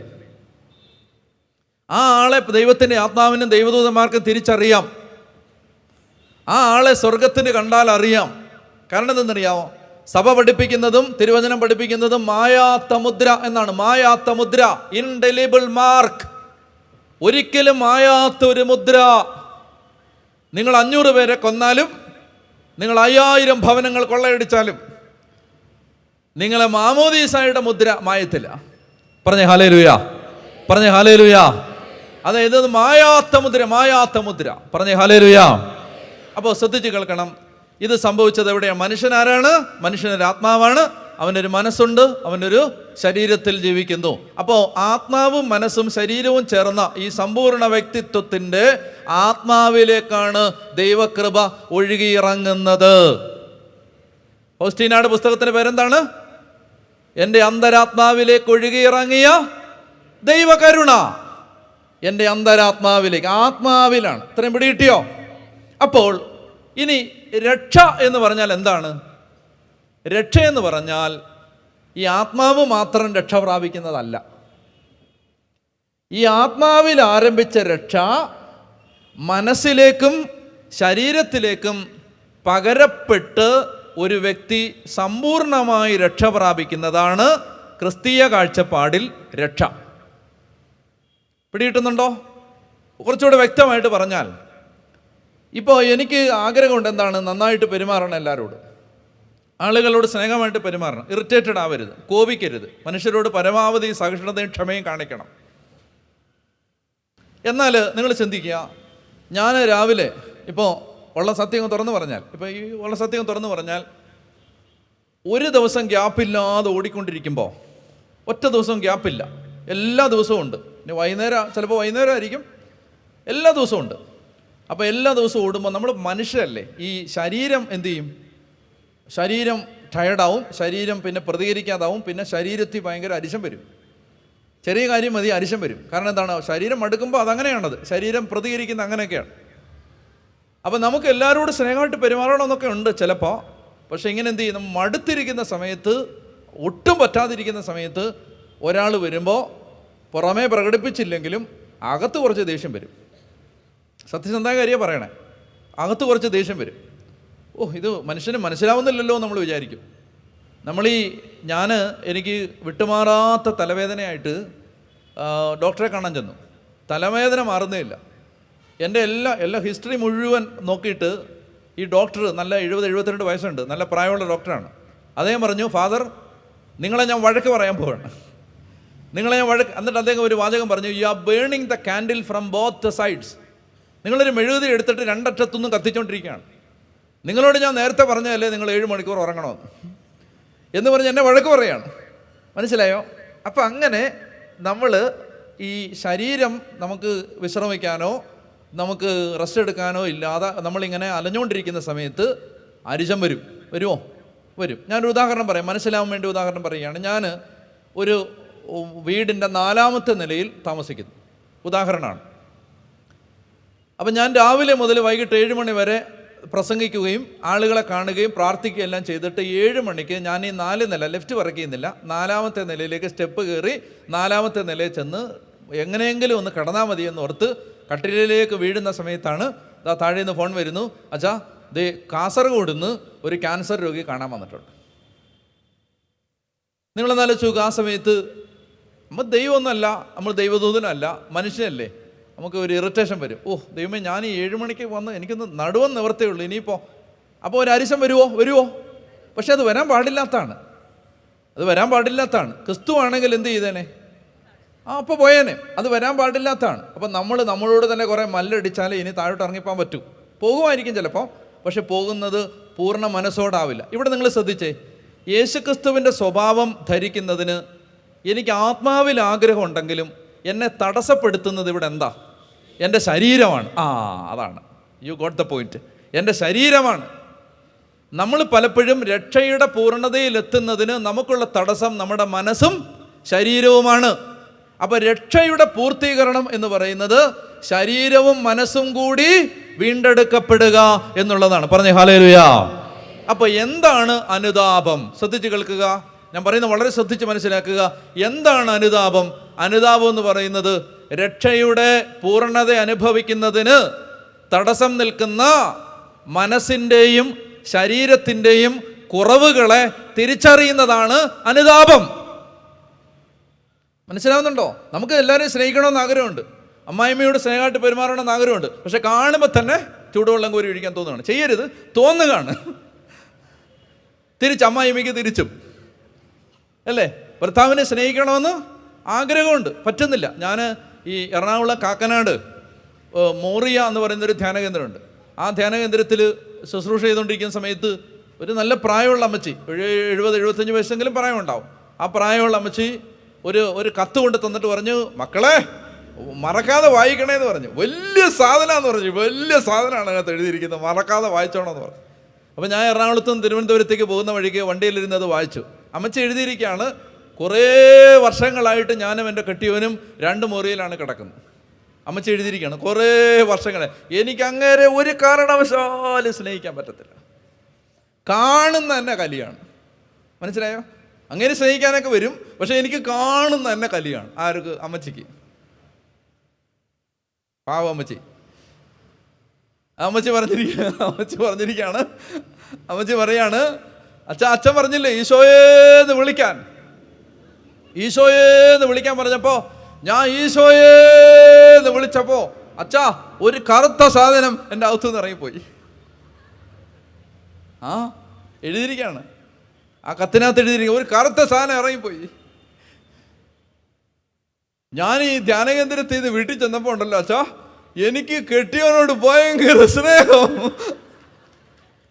അയ്യോ, 10-75 വയസ്സായി പോയി, നേരത്തെ ഉണ്ടാവണ്ടായിരുന്നു. മനസ്സിലായില്ലേ? അതായത് ഭയങ്കര സ്നേഹം അപ്പച്ചനോട്. അപ്പച്ചന് ബിരിയാണി ഉണ്ടാക്കി കൊടുക്കണം, അപ്പച്ചന് അതുണ്ടാക്കി, എല്ലാം ഭയങ്കര സ്നേഹം. പക്ഷെ ഇപ്പം അനങ്ങാൻ വയ്യ. ഒരു 10-20 കൊല്ലം മുമ്പായിരുന്നു അപ്പച്ചനെ സ്നേഹിച്ച കൊല്ലായിരുന്നു. ആഗ്രഹമുണ്ട്, പക്ഷേ പറ്റുന്നില്ല. ഇത് ശരീരത്തിൻ്റെ ബന്ധനങ്ങളുണ്ട്, ശരീരത്തിൻ്റെ കഴിവുകേടുകൾ, ശരീരത്തിൻ്റെ പോരായ്മകൾ. ഉറക്കെ പറഞ്ഞേ ഹല്ലേലൂയാ. അപ്പോൾ ഇത്രയും വായിച്ചിട്ടാണ് ഒരു വചനം വായിക്കാനാണ് ഇത്രയും പുരാണം പറഞ്ഞത്, ഇത്രയും ബാക്ക്ഗ്രൗണ്ട് പറഞ്ഞത്. ഒരു വചനം, ഏത് വചനം അത്? റോമർ 8:22 ആണോ? വായിക്കത്, അത് വായിക്കാൻ ഇത്രയും ബാക്ക്ഗ്രൗണ്ട് പറഞ്ഞു. റോമർ 8:22 വായിക്കാവോ? സമസ്ത സൃഷ്ടികളും ഒന്നു ചേർന്ന് ഇതുവരെയും ഈറ്റുനോവ് അനുഭവിക്കുന്നു എന്ന് നെടുവേർപ്പെടുകയും ചെയ്യുന്നു എന്ന് നമുക്കറിയാം. അടുത്ത വാക്യം, സൃഷ്ടി മാത്രം, ഉറക്കെ വായിക്കുക, സൃഷ്ടി മാത്രമല്ല ആത്മാവിൻ്റെ ആദ്യ ഫലം ലഭിച്ചിരിക്കുന്ന നാമും. നിർത്തുക, മുന്നോട്ട് പോകരുത്. ആത്മാവിൻ്റെ ആദ്യ ഫലം ലഭിച്ചിരിക്കുന്ന നാമും. അതെവിടെ വെച്ചാ കിട്ടിയത്? ആത്മാവിൻ്റെ ആദ്യ ഫലം, ഹലോ, ആത്മാവിൻ്റെ ടോക്കൺ എവിടെ വെച്ചാ കിട്ടിയത്? മാമോദീസായിൽ. ആത്മാവിൻ്റെ ഒരു ഷെയർ, ഒരു പങ്ക്, അഡ്വാൻസ്, അച്ചാരം, ബൈബിൾ ഉപയോഗിക്കുന്ന വാക്കുകളാണ്. അച്ചാരം, ആത്മാവിൻ്റെ അച്ചാരം, ടോക്കൺ, അഡ്വാൻസ്, ആത്മാവിൻ്റെ ആദ്യത്തെ ഷെയർ, ആദ്യത്തെ പങ്ക്, അത് ലഭിച്ചിരിക്കുന്ന നാമും. നമുക്കത് ലഭിച്ചിട്ടുണ്ട് മാമോദീസായിൽ. നമ്മൾ വിലപിക്കുകയാണ്, എന്തോർത്ത്? നമ്മുടെ ശരീരങ്ങളുടെ വീണ്ടെടുപ്പാകുന്ന, വായിക്ക്, നിങ്ങളുടെ ബുക്കിലുള്ളത് വായിക്ക്. ആത്മാവിന്റെ ആധിപനം ലഭിച്ചിരിക്കുന്ന നാമും നമ്മുടെ ശരീരങ്ങളുടെ വീണ്ടെടുപ്പാകുന്ന പുത്രത്വലബ്ധി പ്രതീക്ഷിച്ചുകൊണ്ട് ആന്തരികമായി വിലപിക്കുന്നു. കേൾക്കുന്നുണ്ടോ? അതായത് നമ്മൾ വിലപിക്കുകയാണ്. വിലപിക്കുന്നവർ ഭാഗ്യവാന്മാർ. എന്താണ് നമ്മൾ വിലപിക്കുന്നത്? എൻ്റെ ശരീരം വീണ്ടെടുക്കപ്പെടണമേ. അതാണ് വിലപിക്കുന്നത്. എൻ്റെ മനസ്സ് നവീകരിക്കപ്പെടണമേ, എൻ്റെ ശരീരം വീണ്ടെടുക്കപ്പെടണമേ. ആത്മാവിൽ ഈ രക്ഷ വന്നു കഴിഞ്ഞു. പറഞ്ഞേ ഹല്ലേലൂയ. ആത്മാവിൽ ഈ രക്ഷ വന്നു കഴിഞ്ഞു. ഇനി അവശേഷിക്കുന്ന എന്തൊക്കെയാണ്? മനസ്സും ശരീരവും. അതുകൊണ്ട് ബൈബിൾ രണ്ട് കാര്യങ്ങൾ സൂചിപ്പിക്കുന്നുണ്ട്. മനസ്സിന്റെ നവീകരണം വഴി രൂപാന്തരപ്പെടണം, ശരീരങ്ങൾ വീണ്ടെടുക്കപ്പെടണം. ഈ രണ്ട് കാര്യങ്ങളാണ് ഇപ്പോൾ ഈ യാത്രയിൽ നടന്നുകൊണ്ടിരിക്കുന്നത്. ഈ മേഖലയിലാണ് നമുക്ക് അനുതാപം ഉണ്ടാവേണ്ടത്. മനസ്സിന്റെ പ്രശ്നം, ശരീരത്തിന്റെ പ്രശ്നം. ഇത് തിരിച്ചറിയുന്നതിന്റെ പേരാണ് റിപ്പന്റൻസ്. പിടികിട്ടുന്നോ? പറഞ്ഞേ ഹല്ലേലൂയ. ഒരു വചനം വായിക്കുക. റോമാലേഖനം 12-ാം അധ്യായം 1 മുതലുള്ള തിരുവചനം. റോമാലേഖനം 12-ാം അധ്യായം 1 മുതലുള്ള തിരുവചനം വായിക്കുക. ആകയാൽ സഹോദരങ്ങളെ, ദൈവത്തിൻ്റെ കാരുണ്യം അനുസ്മരിച്ചുകൊണ്ട് ഞാൻ നിങ്ങളോട് അപേക്ഷിക്കുന്നു, നിങ്ങളുടെ ശരീരങ്ങളെ ദൈവത്തിന് പ്രീതികരവും വിശുദ്ധവുമായ സജീവ ബലിയായി സമർപ്പിക്കണം. ഇതായിരിക്കണം നിങ്ങളുടെ യഥാർത്ഥമായ ആരാധന. നിങ്ങൾ ഈ ലോകത്തിന് അനുരൂപരാകരുത്. പ്രത്യുത നിങ്ങളുടെ മനസ്സിൻ്റെ നവീകരണം വഴി രൂപാന്തരപ്പെടണം. ഒന്നുകൂടെ വായിച്ചേ. നിങ്ങളുടെ മനസ്സിൻ്റെ നവീകരണം വഴി രൂപാന്തരപ്പെടണം. ഒന്നുകൂടെ വായിച്ചേ. നിങ്ങളുടെ മനസ്സിൻ്റെ നവീകരണം വഴി രൂപാന്തരപ്പെടണം. പറഞ്ഞേ ഹല്ലേലൂയ. പറഞ്ഞേ ഹല്ലേലൂയ. കണ്ടോ മനസ്സിൻ്റെ നവീകരണം? കണ്ടോ? അത് മനസ്സിൻ്റെ നവീകരണം എന്ന് പറഞ്ഞാൽ നമ്മുടെ മനസ്സിൽ ഒരുപാട് മാറ്റങ്ങൾ ഇനിയും വരാനുണ്ട്. മനസ്സ് എനിക്ക് ബലപ്പെടുത്തും. നമ്മൾ ആത്മാവിൽ മാത്രമേ ഉള്ളൂ ക്രിസ്ത്യാനി. മനസ്സിലും ശരീരത്തിലും ആരാണ്? അക്രൈസ്തവരാണ്. ചിന്തിക്കുന്ന എല്ലാം ബാക്കി മതക്കാർ ചിന്തിക്കുന്ന പോലെ തന്നെയാണ്. ശരിയല്ലേ പറയണേ? അല്ലേ? 1-ാം തീയതി ഒരുത്തനെ കണ്ടാൽ അയ്യോ ഈ മാസം പോയി. പല്ലി ചലച്ചാൽ സത്യം. പൂച്ച കുറുക്കി ആടിയാൽ അയ്യോ ഈ കാര്യത്തിൽ ഒരു തീരുമാനമായി. മനസ്സെല്ലാം ബാക്കിയുള്ള ആളുകൾ ചിന്തിക്കുന്ന പോലെ തന്നെ. പറഞ്ഞേ ഹല്ലേലൂയ. വീടിൻ്റെ കന്നിമൂല ശരിയാവാത്തതുകൊണ്ട് വീട് നന്നാവുന്നില്ല എന്ന് പറഞ്ഞ് ഒരാൾ വീട് പുതുക്കി പണിഞ്ഞുകൊണ്ടിരിക്കുമ്പോൾ ബാത്റൂമിൻ്റെ ടൈലിട്ടിച്ചുകൊണ്ടിരിക്കുമ്പോൾ ഹാർട്ട് അറ്റാക്ക് വന്ന് മരിച്ചുപോയി. ഉള്ള കാര്യമായി പറയണേ. കന്നിമൂലയൊക്കെ ഇളക്കുമ്പോൾ ഓർത്തോണം, ഹാർട്ട് അറ്റാക്കൊക്കെ വരുന്നുണ്ട്. പറഞ്ഞേ ഹല്ലേലൂയ. അത് വീടിൻ്റെ സ്ഥാനം ശരിയാവാത്തതുകൊണ്ടാണ്, കന്നിമൂല ആവാത്തതുകൊണ്ടാണ്, പിന്നെ എന്ത് മൂല അതൊക്കെ ശരിയാവാത്തതുകൊണ്ടാണ്, പിന്നെ അതാണ് ഇതാണ് അതാണ്. ഈ വെളിയിലുള്ള കാരണങ്ങൾ അന്വേഷിച്ച് നടക്കുകയാണ്. ഒരു കാര്യം ഞാൻ പറയട്ടെ, നിന്റെ കന്നിമൂല മാറ്റുന്നതിനേക്കാളും നല്ലതാണ് നിന്റെ മനസ്സൊന്ന് മാറ്റുന്നത്. നിന്റെ ചിന്തയ്ക്കൊരു മാറ്റം വരുത്തുന്നതാണ് ഈ കന്നിമൂല മാറ്റുന്നതിന്. കന്നിമൂല മാറ്റാൻ 5 ലക്ഷം രൂപ ചിലവുണ്ട്, മനസ്സ് മാറ്റാൻ 5 പൈസയുടെ ചിലവില്ല. ഒരു കാര്യം നിങ്ങൾ അറിയണം, യേശുക്രിസ്തുവിൽ നവീകരിക്കപ്പെടാൻ, കേട്ടോ ഇത് കാത് തുറന്ന് കേൾക്ക്, യേശുക്രിസ്തുവിൻ്റെ ശക്തിയാൽ നവീകരിക്കപ്പെടാൻ ആഗ്രഹിച്ച് ഒരാൾ തൻ്റെ സ്വഭാവം തിരുത്തുന്നതാണ് അയാൾ ഈ ലോകത്തുള്ള സകല ബന്ധനവും ശാപവും മാറ്റാൻ നടക്കുന്നതിനേക്കാളും നല്ലത്. സ്വഭാവം മാറ്റാൻ ആഗ്രഹിക്കുന്നവൻ്റെ കൂടെ ദൈവദൂതന്മാർ സ്വർഗവും മുഴുവൻ ഇറങ്ങി നിൽക്കും, അവരെ സഹായിക്കും. അവനിനി ഏത് റോങ് ഡയറക്ഷനിലാണ് വീട് വെച്ചതെങ്കിലും അവൻ്റെ വീട് നേരെയാക്കാൻ ദൈവം ഇറങ്ങി വരും. അതിന് പകരം കന്നിമൂല ശരിയാക്കാൻ നടക്കുക. അന്ധവിശ്വാസങ്ങൾ, മനസ്സ് എല്ലാം പഴയതാ. ശരിയല്ലേ പറയുന്നേ? ചൊവ്വാഴ്ച ദിവസം വീടിന് കല്ലിടത്തില്ല, വെള്ളിയാഴ്ച ദിവസം കല്ലിടത്തില്ല, ചൊവ്വാഴ്ച കല്യാണം നടത്തത്തില്ല, വെള്ളിയാഴ്ച. ഞാൻ ചോദിച്ചു എന്തിൻ്റെ അടിസ്ഥാനത്തിൽ? എന്നോട് നിങ്ങൾ പറയൂ, ക്രിസ്ത്യാനി എന്തിൻ്റെ അടിസ്ഥാനത്തിൽ? ഇതൊക്കെ ഈ ലോകത്ത് നിലനിൽക്കുന്ന അന്ധവിശ്വാസങ്ങളുടെ പേര്. ഞങ്ങളൊരു വീട് പണിതപ്പോൾ അത് കല്ലിട്ടത് ചൊവ്വാഴ്ചയാണ്, അല്ലേ? ബ്രദറാ കല്ലിട്ടത്. മനസ്സിലായോ? അതായത് മനസ്സ് പഴയതാ. പറഞ്ഞേ ഹല്ലേലൂയ. പറഞ്ഞേ ഹല്ലേലൂയ. മനസ്സ് പഴയതാണ്. മനസ്സിൻ്റെ നവീകരണം വഴി രൂപാന്തരപ്പെടണം. ഒന്ന് എഴുന്നേറ്റേ.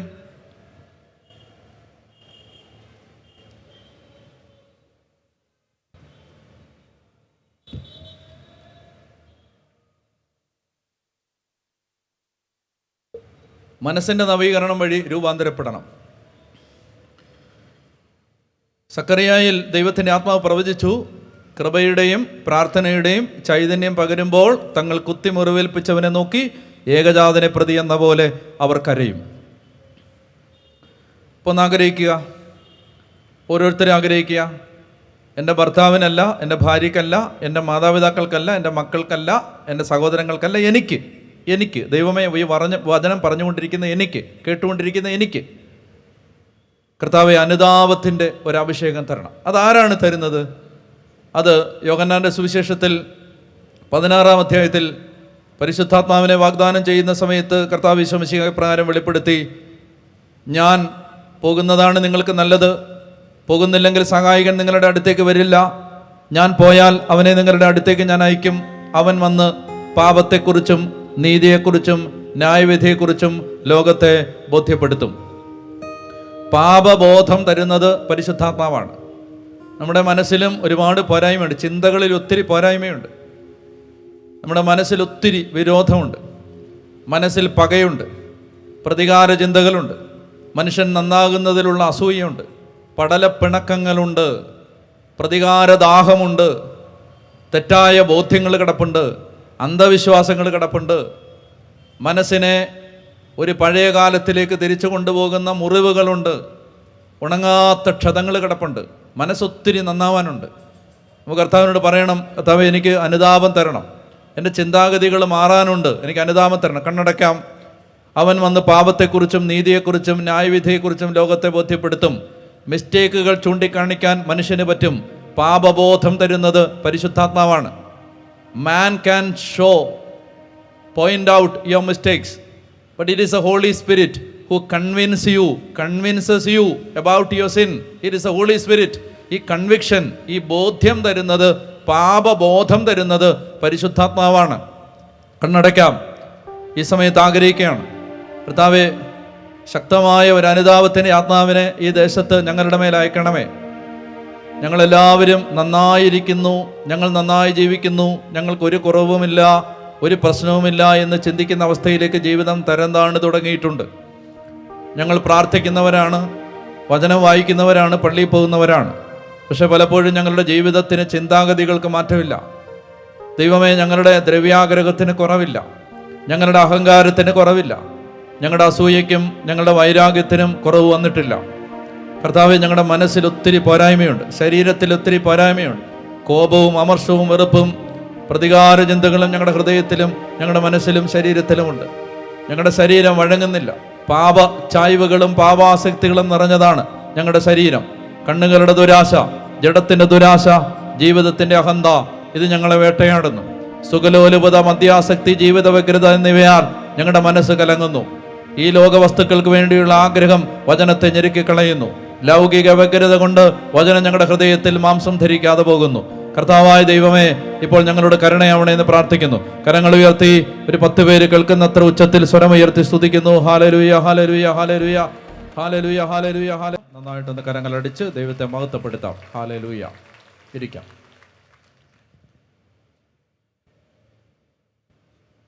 റോമാലേഖനം 8-ാം അധ്യായം 22 വായിക്കാം. റോമാലേഖനം 8-ാം അധ്യായം 22-ാമത്തെ വാക്യം. സൃഷ്ടി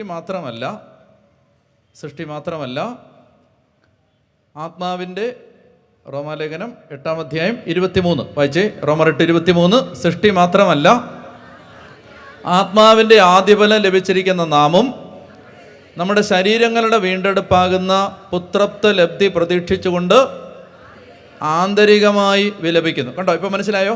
ശരീരങ്ങളുടെ വീണ്ടെടുപ്പ് മനസ്സിലായോ? ഞാൻ പറഞ്ഞേ, ശരീരത്തിൻ്റെ വീണ്ടെടുപ്പ്. ശരീരം ഒരുപാട് മേഖലകളിൽ ശരീരം ഇനിയും വീണ്ടെടുക്കപ്പെടാനുണ്ട്. ശരിയല്ലേ പറയണേ? ഒത്തിരി കാര്യങ്ങൾ ഇനിയും മാറ്റം വരാനുണ്ട്. ചിന്താഗതികൾ മാറ്റം വരാനുണ്ട്. ശരീരത്തിൻ്റെ പ്രവണതകൾക്ക് മാറ്റം വരാനുണ്ട്. നമുക്ക് പിന്നീട് സമയം കിട്ടുമെങ്കിൽ അതിലേക്ക് പോവാം. ഞാൻ ഈ പറഞ്ഞു വന്ന കാര്യം, അനുതാപത്തിൻ്റെ ഒരു ഒരു ഒരു ഒരു കൃപ നമ്മുടെ മേൽ വർഷിക്കപ്പെടാനാണ് നമ്മളിപ്പോൾ പ്രാർത്ഥിക്കുന്നത്. അപ്പോൾ ഇനി നിങ്ങൾ എൻ്റെ കൂടെ വരാവോ? നമുക്ക് ഓടാം. വരുമല്ലോ അല്ലേ? അപ്പോൾ നമുക്ക് ഓടിപ്പോയി നമുക്ക് ഈ കർത്താവ് ഈ കുറേ വചനങ്ങൾ വായിച്ച് പോകുമ്പോൾ ഒരു അനുതാപത്തിൻ്റെ അഭിഷേകം വരും. വചനത്തിലൂടെ മാത്രമേ വരുത്തുള്ളൂ. അല്ലാതെ എത്ര ഉപദേശം പറഞ്ഞാലും, ശാസിച്ചാലും, ചീത്ത വിളിച്ചാലും, ബഹളം വെച്ചാലും, പേടിപ്പിച്ചാലും ഒന്നും ആർക്കും അനുതാപം ഒന്നും ഉണ്ടാകത്തില്ല. വചനത്തിൽ നിന്ന് വരണം അത്. അപ്പോൾ അതുകൊണ്ട് നമുക്ക് വചനം വായിച്ച് വേഗം പോകാം. വേഗം വായിക്കാം. മത്തായിയുടെ സുവിശേഷം 3-ാം അധ്യായം 2-ാമത്തെ വാക്യം. മത്തായിയുടെ സുവിശേഷം 3-ാം അധ്യായം 2-ാമത്തെ വാക്യം. വേഗം വായിക്കണം. കിട്ടുന്നവർ ഉറക്കെ അങ്ങോട്ട് വായിച്ചോളുക. മത്തായി 3-ാം അധ്യായം 2-ാമത്തെ വാക്യം വായിക്കാം. അക്കാലത്ത് സ്നാപകയോഹന്നാൻ യൂദയായിലെ മരുഭൂമിയിൽ വന്ന് പ്രസംഗിച്ചു. വാക്യം 2, മാനസാന്തരപ്പെടുവിൻ, സ്വർഗരാജ്യം സമീപിച്ചിരിക്കുന്നു. ഈ സ്വർഗരാജ്യത്തിൻ്റെ ഒരനുഭവം കിട്ടണമെങ്കിൽ മാനസാന്തരം സത്യസന്ധമാവണം. ഒരുപാട് ആളുകൾക്ക് രക്ഷ അനുഭവിക്കാൻ പറ്റാത്തതിൻ്റെ കാരണം ഈ ആദ്യ ഭാഗം ശരിയാവാത്തതാണ്. സ്വർഗരാജ്യത്തിൻ്റെ അനുഭവം കിട്ടാത്തത് മാനസാന്തരം ശരിയാവാത്തത് കൊണ്ടാണ്. അതുകൊണ്ട് സ്നാപകയോഹന്നാൻ വന്ന് ആദ്യം പറയുന്നത് മാനസാന്തരപ്പെടുവിൻ, സ്വർഗരാജ്യം സമീപിച്ചിരിക്കുന്നു. ഇനി 3:11 വായിക്കാം. മാനസാന്തരത്തിനായി ഞാൻ ജലം കൊണ്ട് നിങ്ങളെ സ്നാനപ്പെടുത്തി. മത്തായി 3:11. മാനസാന്തരത്തിനായി ഞാൻ ജലം കൊണ്ട് നിങ്ങളെ സ്നാനപ്പെടുത്തി, എൻ്റെ പിന്നാലെ വരുന്നവൻ എന്നേക്കാൾ ശക്തൻ. അപ്പോൾ യോഹന്നാൻ സ്നാനം കൊടുത്തത് മാനസാന്തരത്തിന് വേണ്ടിയാണ്. മാനസാന്തരം. ഓക്കെ, 8-ാമത്തെ വാക്യം വായിക്കാം. മത്തായി 3:8. മാനസാന്തരത്തിന് യോജിച്ച ഫലം പുറപ്പെടുവിക്കുവിൻ. അതായത് മാനസാന്തരത്തിന് യോജിച്ച ജീവിത രീതി ജീവിതത്തിൽ ഉണ്ടാകണം. മാനസാന്തരത്തിന് യോജിച്ച ഫലം പുറപ്പെടുവിക്കുവിൻ. ഇനി 4-ാം അധ്യായത്തിൻ്റെ 17-ാമത്തെ വാക്യം. മത്തായി 4-ാം അധ്യായത്തിൻ്റെ 17-ാമത്തെ വാക്യം വായിച്ചേ. അപ്പോൾ മുതൽ യേശു പ്രസംഗിക്കാൻ തുടങ്ങി, മാനസാന്തരപ്പെടുവിൻ, അപ്പോൾ ഒന്നാമത്തേത് സ്നാപകയോഹന്നാൻ പ്രസംഗിച്ചു, മാനസാന്തരപ്പെടണം, സ്വർഗരാജ്യം സമീപിച്ചു. ഇനി 4:17 യേശു പ്രസംഗിക്കാൻ തുടങ്ങി, മാനസാന്തരപ്പെടുവിൻ, സ്വർഗരാജ്യം സമീപിച്ചിരിക്കുന്നു. ഇനി മത്തായിയുടെ സുവിശേഷം 11-ാം അധ്യായത്തിൻ്റെ 20-ാമത്തെ വാക്യം വായിക്കാം. മത്തായിയുടെ സുവിശേഷം 11-ാമത്തെ അധ്യായത്തിൻ്റെ 20 മുതലുള്ള വാക്യങ്ങൾ വായിക്കാം. യേശു താൻ ഏറ്റവും കൂടുതൽ അത്ഭുതങ്ങൾ പ്രവർത്തിച്ച നഗരങ്ങൾ മാനസാന്തരപ്പെടാത്തതിനാൽ അവയെ ശാസിക്കാൻ തുടങ്ങി. അതായത് ദൈവകൃപകൾ ധാരാളം സ്വീകരിച്ച ഒരു ജനതയ്ക്ക് മാനസാന്തരപ്പെടാനുള്ള ബാധ്യതയുണ്ട്. അത്ഭുതങ്ങളും അടയാളങ്ങളും കണ്ടൊരു ജനതയ്ക്ക് മാനസാന്തരപ്പെടാനുള്ള ബാധ്യതയുണ്ട്. ദൈവകൃപകൾ ആവോളം സ്വീകരിച്ചൊരു ജനതയ്ക്ക് അമർത്തിക്കുലുക്കി നിറച്ചളന്ന് മടിയിലിട്ട് തരുമെന്ന വാഗ്ദാനം അനുസരിച്ച് ദൈവം അനുഗ്രഹിച്ചൊരു സഭയാണ് കേരള സഭ. ശരിയല്ലേ? അതായത് നമുക്ക് കിട്ടിയ ദൈവിക ആനുകൂല്യങ്ങൾ ലോകത്ത് മറ്റൊരു ജനതയ്ക്കും കിട്ടിയിട്ടില്ല. നിങ്ങൾക്കത് അറിയാത്തത് കൊണ്ടാണ്. ലോകത്തൊരു ജനതയുടെ ഇടയിലും നമ്മൾ കണ്ടതുപോലെയുള്ള അത്ഭുതങ്ങൾ ഇസ്രായേൽ എന്നൊരു ജനതയെ ഒഴിച്ച് പിന്നെ ആരാ? പിന്നെ മലയാളികളാണ്. ദൈവം ഇത്രയേറെ അത്ഭുതങ്ങളും അടയാളങ്ങളും പ്രവർത്തിച്ച ഒരു ദൈവജനം വേറെയില്ല. ആ ജനതയോട് ദൈവം പറയുകയാണ്, യേശു താൻ ഇത്രയേറെ അത്ഭുതങ്ങൾ പ്രവർത്തിച്ച ഈ നഗരങ്ങൾ മാനസാന്തരപ്പെടാത്തതിനാൽ അവയെ ശാസിക്കാൻ തുടങ്ങി. വാക്യം 21. കൊറാസീൻ, നിനക്ക് ദുരിതം. വായിക്കാം. ബത്സയിദ, നിനക്ക് ദുരിതം. നിന്നിൽ നടന്ന അത്ഭുതങ്ങൾ ടൈറിലും സീദോനിലും നടന്നിരുന്നെങ്കിൽ അവ എത്ര പണ്ടേ ചാക്കൊടുത്ത് ചാരം പൂശി അനുദപിക്കുമായിരുന്നു. വിധി ദിനത്തിൽ ടൈറിനും സീദോനും നിങ്ങളെക്കാൾ ആശ്വാസമുണ്ടാകുമെന്ന് ഞാൻ നിങ്ങളോട് പറയുന്നു. കഫർനാമേ, നീ സ്വർഗം വരെ ഉയർത്തപ്പെട്ടു വന്നോ, പാതാളം വരെ നീ താഴ്ത്തപ്പെടും. നിന്നിൽ സംഭവിച്ച അത്ഭുതങ്ങൾ സോദോമിൽ സംഭവിച്ചിരുന്നെങ്കിൽ അത് ഇന്നും നിലനിൽക്കുമായിരുന്നു. ഞാൻ നിന്നോട് പറയുന്നു, വിധി ദിനത്തിൽ സോദോമിൻ്റെ സ്ഥിതി നിന്റെ ഇതിനേക്കാൾ സഹനീയമായിരിക്കും. അടുത്ത വാക്യം വായിക്കാം. 12. മത്തായി 12:38. മത്തായി 12:38 മുതൽ. ഇത് ഞാൻ അല്പം സമയമെടുത്ത് ഞാൻ വിശദീകരിക്കേണ്ട വചനമാണ്. വളരെ ശ്രദ്ധിച്ച് വായിച്ചിട്ട് വിശദീകരിക്കാം.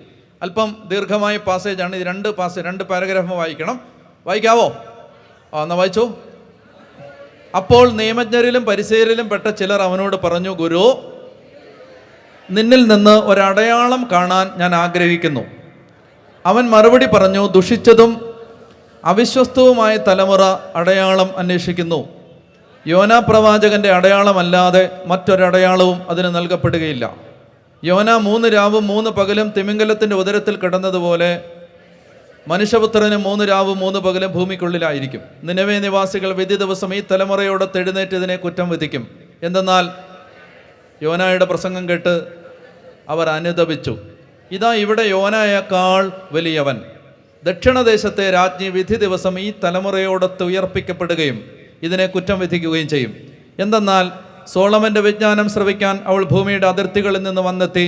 ഇതാ ഇവിടെ സോളമനേക്കാൾ വലിയവൻ. അശുദ്ധാത്മാവ് ഒരു മനുഷ്യനെ വിട്ടുപോകുമ്പോൾ അത് ആശ്വാസം തേടി വരണ്ട സ്ഥലങ്ങളിലൂടെ അലഞ്ഞു നടക്കുന്നു, എന്നാൽ കണ്ടെത്തുന്നില്ല.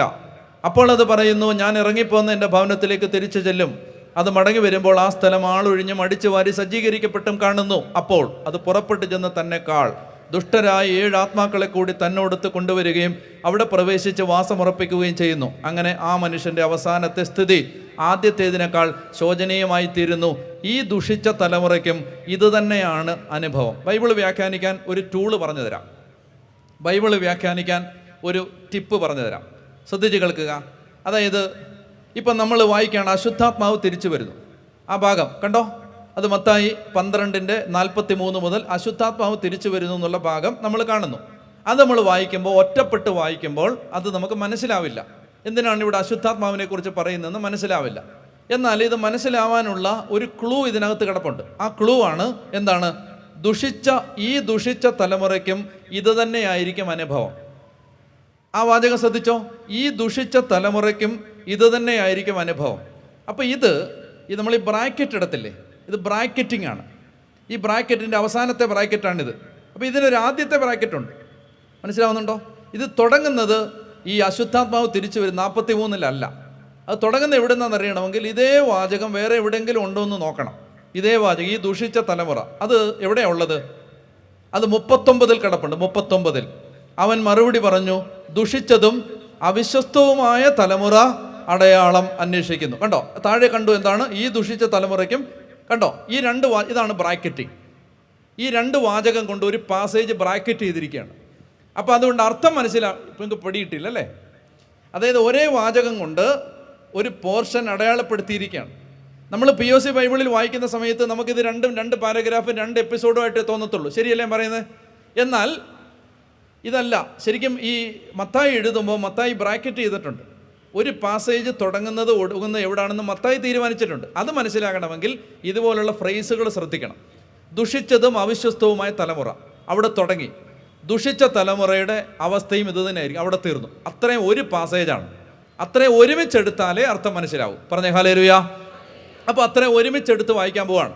ഒരുമിച്ചെടുക്കുമ്പോൾ ചില ആളുകൾ അവനോട് വന്നിട്ട് പറയുകയാണ്, കർത്താവേ, ഞങ്ങൾ നിന്നിൽ വിശ്വസിക്കാം, ഞങ്ങൾ നിൻ്റെ കൂടെ നിൽക്കാം, ഞങ്ങൾ നിന്നിൽ വിശ്വസിക്കാം. അതിന് നീ ഞങ്ങൾക്ക് എന്ത് ചെയ്തു തരണം? ഞങ്ങൾക്ക് കുറേ അടയാളങ്ങൾ അത്ഭുതങ്ങൾ കാണിച്ചു തന്നാൽ ഞങ്ങൾ നിൻ്റെ കൂടെ നിൽക്കാം. ഇതാണ് അവരുടെ യേശുവിനോടുള്ള നിലപാട്. അതായത് വിശ്വസിക്കാം. അപ്പോൾ യേശു പറഞ്ഞു, യോനായുടെ അടയാളം അല്ലാതെ വേറൊരു അടയാളമില്ല. നിങ്ങൾ എന്നിൽ വിശ്വസിക്കേണ്ടതിന് യോനായുടെ അടയാളം അല്ലാതെ വേറൊരു അടയാളമില്ല.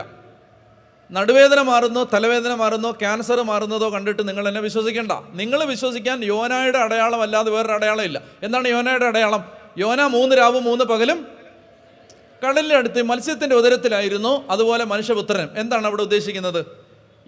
അതായത് യേശുവിന് ലോകത്തിന് വിശ്വസിക്കാൻ തരാനുള്ള പ്രൂഫ് എന്താണ്? നിങ്ങൾ എന്നിൽ വിശ്വസിക്കണമെന്ന് പറയാൻ യേശുവിൻ്റെ ക്രെഡിബിലിറ്റി എന്താണ്? ക്രെഡിബിലിറ്റി എന്താണെന്നറിയാമോ?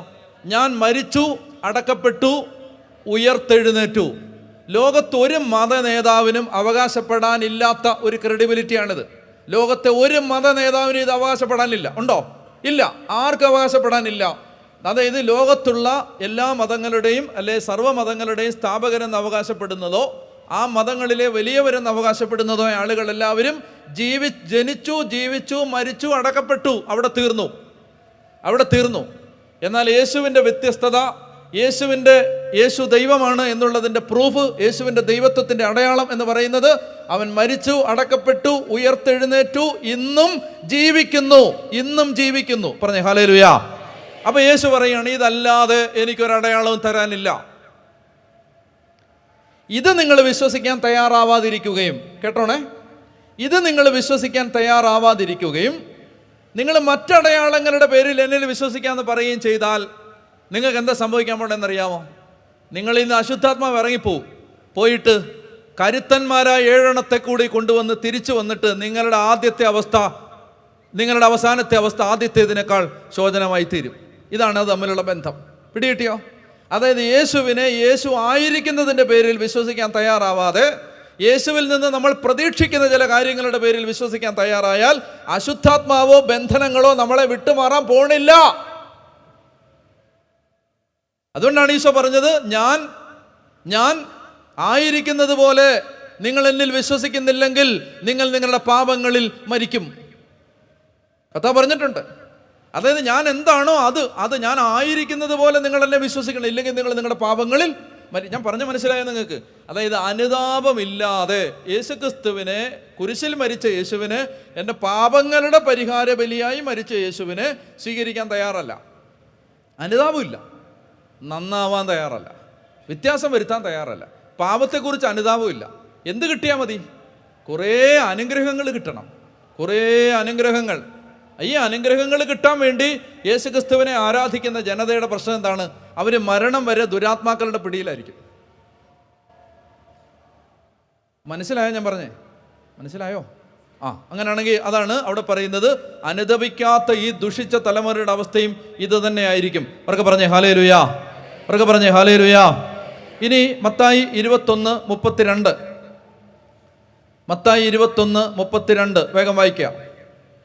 മത്തായി 21:32 വായിക്കേ. എന്തെന്നാൽ യോഹന്നാൻ നീതിയുടെ മാർഗത്തിലൂടെ നിങ്ങളെ സമീപിച്ചു, നിങ്ങൾ അവനിൽ വിശ്വസിച്ചില്ല. എന്നാൽ ചുങ്കക്കാരും വേശ്യകളും അവനിൽ വിശ്വസിച്ചു, നിങ്ങളത് കണ്ടിട്ടും അവനിൽ വിശ്വസിക്കത്തക്ക വിധം അനുദപിച്ചില്ല. വിശ്വാസത്തിൻ്റെ ഇൻഗ്രീഡിയൻ്റ് ആണ് അനുതാപം. വിശ്വാസത്തിനകത്ത് തുന്നിച്ചേർത്തിരിക്കുന്ന ആന്തരികമായ സത്തയാണ് അനുതാപം. അനുതാപമില്ലാതെ വിശ്വാസം ഉണ്ടെന്ന് പറയാൻ പറ്റില്ല. വിശ്വസിക്കുന്നവർക്ക് എന്തുണ്ടാവും? അനുതാപമുണ്ട്. അനുതാപം അതാണ് ഇവിടെ പറയുന്നത്. ചുങ്കക്കാരും വേശ്യകളും അവനിൽ വിശ്വസിച്ചു, നിങ്ങളത് കണ്ടിട്ടും അവനിൽ വിശ്വസിക്കത്തക്ക വിധം അനുദപിച്ചില്ല. ഇനി വായിക്കേണ്ടത് മർക്കോസിന്റെ സുവിശേഷം 6-ാം അധ്യായം 12-ാമത്തെ വാക്യം. മത്തായിയുടെ സുവിശേഷം 6-ാം അധ്യായം 12-ാമത്തെ വാക്യം. 12-ാമത്തെ വാക്യം യേശു ശിഷ്യന്മാരെ അയക്കുന്ന ഭാഗമാണ്. മർക്കോസ് 6:12. മത്തായി അല്ല, മർക്കോസ് 6:12 വായിക്കാമോ? ശിഷ്യന്മാർ പുറപ്പെട്ട് ജനങ്ങളോട് അനുദപിക്കണമെന്ന് പ്രസംഗിച്ചു, അനേകം പിശാചുക്കളെ പുറത്താക്കി, അനേകം രോഗികളെ തൈലം പൂശി സുഖപ്പെടുത്തി. ആദ്യ ശിഷ്യന്മാരെന്താ പ്രസംഗിച്ചത്? അനുദപിക്കണം എന്ന് പ്രസംഗിച്ചു. ലൂക്കാസ് വിശേഷത്തിൻ്റെ 10-ാം അധ്യായം എടുക്കുക. ലൂക്കാസ് വിശേഷത്തിൻ്റെ 10-ാം അധ്യായത്തിൻ്റെ 13 മുതലുള്ള വാക്യങ്ങൾ. ലൂക്കാസ് വിശേഷം 10-ാം അധ്യായത്തിൻ്റെ 13 മുതലുള്ള വാക്യങ്ങൾ. കൊറാസീൻ നിനക്ക് ദുരിതം, ബത്സയിദ നിനക്ക് ദുരിതം. നിങ്ങളിൽ നടന്ന അത്ഭുതങ്ങൾ ടൈറിനിലും സീദോനിലും നടന്നിരുന്നെങ്കിൽ അവിടുത്തെ ജനങ്ങൾ ചാക്കുടുത്തും ചാരം പൂശിയും പണ്ടേ തന്നെ പശ്ചാത്തപിക്കുമായിരുന്നു. ആകയാൽ വിധി ദിനത്തിൽ ടൈറിൻ്റെയും സീദോൻ്റെയും സ്ഥിതി നിങ്ങളുടേതിനേക്കാൾ സഹനീയമായിരിക്കും. കഫർനാമേ, നീ ആകാശത്തോളം ഉയർത്തപ്പെട്ടുവെന്നോ, നീ പാതാളത്തോളം താഴ്ത്തപ്പെടും. പറഞ്ഞേ ഹല്ലേലൂയാ, പറഞ്ഞേ ഹല്ലേലൂയാ, പറഞ്ഞേ ഹല്ലേലൂയാ. ഇനി അടുത്ത വാക്യം വായിക്കേണ്ടത് 13-ാം അധ്യായം. ലൂക്കാ 13-ാമത്തെ അധ്യായത്തിൻ്റെ 3 മുതലുള്ള വാക്യങ്ങൾ വായിക്കുക. അല്ല, 1 മുതൽ വായിച്ചോ. 1 മുതൽ. ഗലീലിയക്കാരായ ഏതാനും പേരുടെ ബലികളിൽ അവരുടെ രക്തം കൂടി പീലാത്തോസ് കലർത്തിയ വിവരം ആ സമയത്ത് അവിടെ ഉണ്ടായിരുന്ന ചിലർ അവനെ അറിയിച്ചു. അവൻ അവരോട് ചോദിച്ചു, ഇവയെല്ലാം അനുഭവിച്ചതുകൊണ്ട് അവർ മറ്റെല്ലാ ഗലീലിയക്കാരേക്കാൾ കൂടുതൽ പാപികളായിരുന്നു എന്ന് നിങ്ങൾ കരുതുന്നുവോ? അല്ല എന്ന് ഞാൻ പറയുന്നു. പശ്ചാത്തപിക്കുന്നില്ലെങ്കിൽ നിങ്ങളെല്ലാവരും അതുപോലെ നശിക്കും. പശ്ചാത്തപിക്കുന്നില്ലെങ്കിൽ, അഥവാ സീലോഹായിലെ ഗോപുരം ഇടിഞ്ഞു വീണ് കൊല്ലപ്പെട്ട ആ 18 പേർ അന്ന് ജെറുസലേമിൽ വസിച്ചിരുന്ന എല്ലാവരെയും കുറ്റക്കാരായിരുന്നു എന്ന് നിങ്ങൾ വിചാരിക്കുന്നുവോ? അല്ല എന്ന് ഞാൻ പറയുന്നു. പശ്ചാത്തപിക്കുന്നില്ലെങ്കിൽ നിങ്ങളെല്ലാവരും അതുപോലെ നശിക്കും. വായിച്ചു പോയാൽ മതി, നേരമില്ലാത്തതുകൊണ്ട്. 15-ാം അധ്യായത്തിൻ്റെ 7-ാമത്തെ വാക്യം. ലൂക്കാ 15:7. അതുപോലെ തന്നെ അനുതാപം ആവശ്യമില്ലാത്ത 99 നീതിമാന്മാരെ കുറിച്ചെന്നതിനേക്കാൾ അനുദപിക്കുന്ന ഒരു പാപിയെക്കുറിച്ച് സ്വർഗത്തിൽ കൂടുതൽ സന്തോഷമുണ്ടാകുമെന്ന്. അതായത് ഒരാൾ അനുദപിക്കുമ്പോൾ കർത്താവിൻ്റെ സന്നിധിയിൽ വലിയ സന്തോഷം ഉണ്ടാവും, വലിയ സന്തോഷം ഉണ്ടാവും. നമ്മൾ വിചാരിക്കുന്നത് നമ്മൾ വേറെ ഒരുപാട് മലമറിക്കുന്ന കാര്യങ്ങൾ ചെയ്യുമ്പോഴാണ് ദൈവം സന്തോഷിക്കുന്നതെന്നാണ്. ദൈവത്തിന് ഏറ്റവും വലിയ സന്തോഷം എന്താണെന്നറിയാം? ദൈവമേ, എൻ്റെ ഉള്ളിൽ ഇങ്ങനെ ഒരു തിന്മയുണ്ട്, അത് തിരുത്താൻ ഞാൻ ആഗ്രഹിക്കുന്നു, എൻ്റെ കർത്താവെ എന്നെ ഒന്ന് സഹായിക്കണേ എന്ന് ഉള്ളിൽ തട്ടി ഒരാൾ പ്രാർത്ഥിക്കുമ്പോൾ തന്നെ സ്വർഗത്തിൽ വലിയ സന്തോഷം ഉണ്ടാവും. ഒരു പാപമുണ്ട്, അത് കുമ്പസാരക്കൂട്ടിൽ പോയി സത്യസന്ധമായിട്ട് ഏറ്റു പറയുമ്പോൾ തന്നെ കർത്താവിന് വലിയ സന്തോഷം ഉണ്ടാവും. പറഞ്ഞേ ഹല്ലേലൂയാ, പറഞ്ഞേ ഹല്ലേലൂയാ. ഞാൻ ഹൈദരാബാദിൽ ഇവിടെ വരുന്നതിന് തൊട്ട് മുമ്പ് ഹൈദരാബാദിൽ ഷംസാബാദ് രൂപതയുടെ ധ്യാനമായിരുന്നു. അപ്പോൾ ഞാൻ അവിടെ ചെന്നപ്പോൾ ഞാൻ അവിടെ വെച്ച് ഒരു മകള് ഇങ്ങനെ അവസാനം ലാസ്റ്റ് ഡേയിൽ പിന്നെ ധ്യാനം കഴിഞ്ഞ് ഞാൻ പോകാൻ തുടങ്ങുന്ന സമയത്ത് പ്രാർത്ഥിക്കാൻ വേണ്ടി ഇങ്ങനെ ആളുകൾ നിന്നു. അപ്പോൾ ഞാൻ ഇങ്ങനെ പ്രാർത്ഥിച്ച് ചെല്ലുമ്പോൾ ഒരു മകൾ എൻ്റെ അടുത്ത് പറഞ്ഞു, അച്ഛാ സുഖമായിരിക്കുന്നു എന്നൊക്കെ ഒത്തിരി പരിചയമുള്ളവർ എൻ്റെ അടുത്ത് സംസാരിച്ചു. അപ്പോൾ പെട്ടെന്ന് ഇങ്ങനെ പ്രാർത്ഥിച്ച് പോയതുകൊണ്ട് ഞാൻ അധികം ഗവനിച്ചില്ല.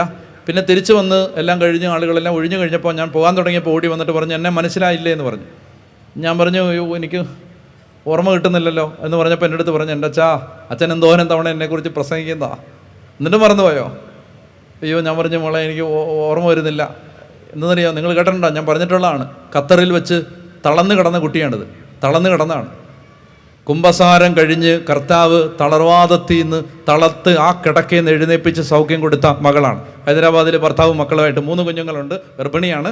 2 കുഞ്ഞുങ്ങളും ഇപ്പോൾ ഗർഭിണിയാണ്. അവളെ ഹൈദരാബാദ് മെനഞ്ഞ ഇവിടെ തൊട്ട് മുമ്പ് തലേ ദിവസം ഹൈദരാബാദ് വെച്ച് കണ്ടു. പറഞ്ഞേ ഹല്ലേലൂയാ. കുംഭസാരം കഴിഞ്ഞ് കർത്താവ് എഴുന്നേൽപ്പിച്ചാണ്. കുംഭസാരിപ്പിച്ച് കഴിഞ്ഞ ഉടനെ. അപ്പോൾ അതുകൊണ്ട് ഞാൻ പറഞ്ഞു വരുന്നത്, ദൈവത്തിൻ്റെ ആത്മാവ് നമ്മുടെ ജീവിതത്തിൽ വലിയ സന്തോഷം, പരിശുദ്ധാത്മാവിന് വലിയ സന്തോഷമാണ്. എന്ത്? നമ്മൾ ഓരോ ചെറിയ തെറ്റും കണ്ടുപിടിക്കണം. പാപം മറച്ചു വെക്കരുത്, പാപം ഒളിച്ചു വെക്കരുത്. ഓരോ ചെറിയ തെറ്റും കണ്ടുപിടിക്കണം, കർത്താവിൻ്റെ സന്നിധിയിൽ ഏറ്റുപറയണം, പാപം തിരുത്താൻ ആഗ്രഹിക്കണം. അപ്പം നമ്മളെക്കുറിച്ച് ദൈവത്തിന് വലിയ സന്തോഷം ഉണ്ടാവും. അല്ല നമ്മൾ പെരുന്നാൾ നടത്തിയോണ്ടോ പള്ളി പണിഞ്ഞോണ്ടോ കുരിശടി വെച്ചതുകൊണ്ടോ പിന്നെ അച്ഛന് സ്വർണ്ണമാല വാങ്ങിച്ചു കൊടുത്തോണ്ടോ ഒന്നും പ്രത്യേകിച്ചൊന്നും ദൈവത്തിന് സന്തോഷമൊന്നും ഉണ്ടാവത്തില്ല. പറഞ്ഞേ ഹല്ലേലൂയ. ഹല്ലേലൂയ. ആ ദൈവത്തിന് സന്തോഷം ഉണ്ടാവണമെങ്കിൽ എന്ത് ചെയ്യണം? അനുതപിക്കണം. അതാണ് പറയുന്നത്. അനുതാപം ആവശ്യമില്ലാത്ത 99 നീതിമാന്മാരെക്കുറിച്ച് എന്നതിനേക്കാൾ അനുതപിക്കുന്ന ഒരു പാപിയെക്കുറിച്ച് സ്വർഗത്തിൽ കൂടുതൽ സന്തോഷമുണ്ടാകുമെന്ന് ഞാൻ നിങ്ങളോട് പറയുന്നു. ഇനി വായിക്കേണ്ടത് 24, ലൂക്ക 24:47. ഈ സുവിശേഷം അനുതാപത്തിൻ്റെ സുവിശേഷമാണ്. ലൂക്ക 24:47 വായിക്കാവോ? പാപമോചനത്തിനുള്ള അനുതാപം അവൻ്റെ നാമത്തിൽ ജെറുസലേമിൽ ആരംഭിച്ച് എല്ലാ ജനതകളോടും പ്രഘോഷിക്കപ്പെടേണ്ടിയിരിക്കുന്നു. കണ്ടോ? സുവിശേഷം എന്തിൻ്റെ സുവിശേഷമാണ്? പാപമോചനത്തിനുള്ള സുവിശേഷമാണ്. ഇനി അപ്പസ്തോല പ്രവർത്തനത്തിൽ ആദ്യത്തെ സുവിശേഷം അപ്പസ്തോലന്മാർ പ്രസംഗിച്ച് കഴിയുമ്പോൾ, ആദ്യ പ്രസംഗം കഴിയുമ്പോൾ ആളുകൾ ചോദിക്കുകയാണ്, ഞങ്ങൾ എന്താണ് ചെയ്യേണ്ടത്? വായിക്കാമോ?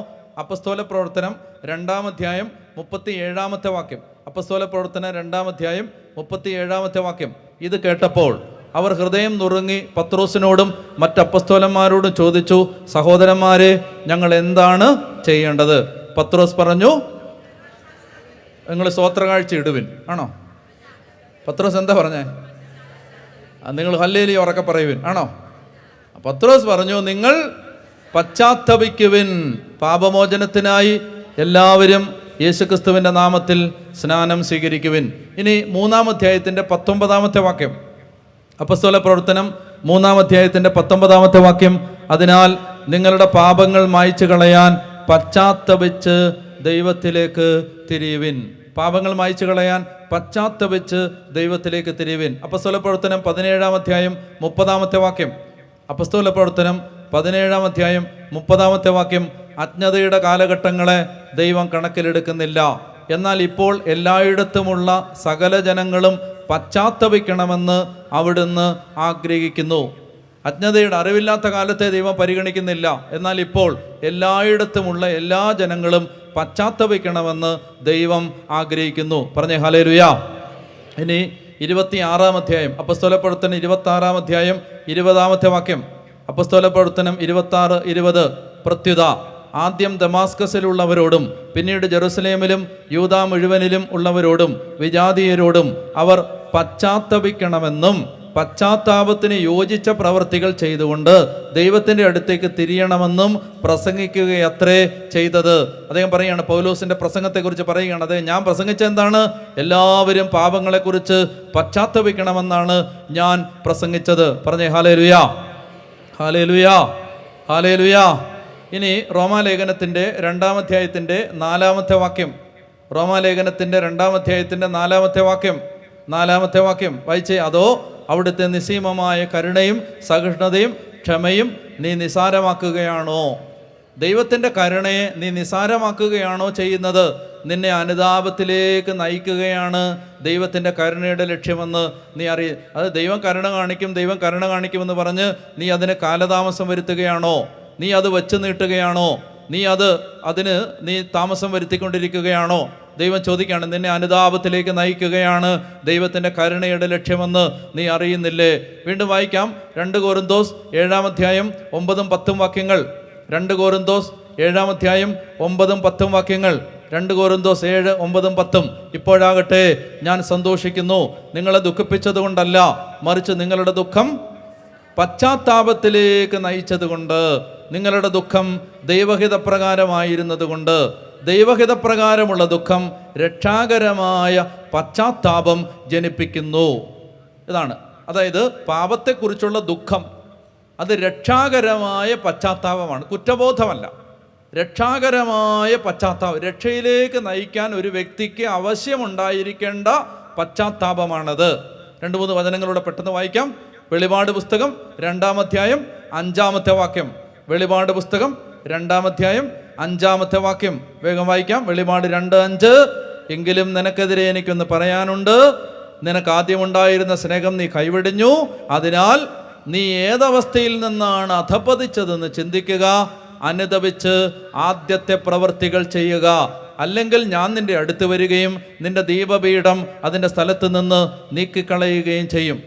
അനുതപിച്ച് ആദ്യത്തെ പ്രവൃത്തികൾ ചെയ്യുക. 2-ാം അധ്യായത്തിൻ്റെ 16-ാമത്തെ വാക്യം.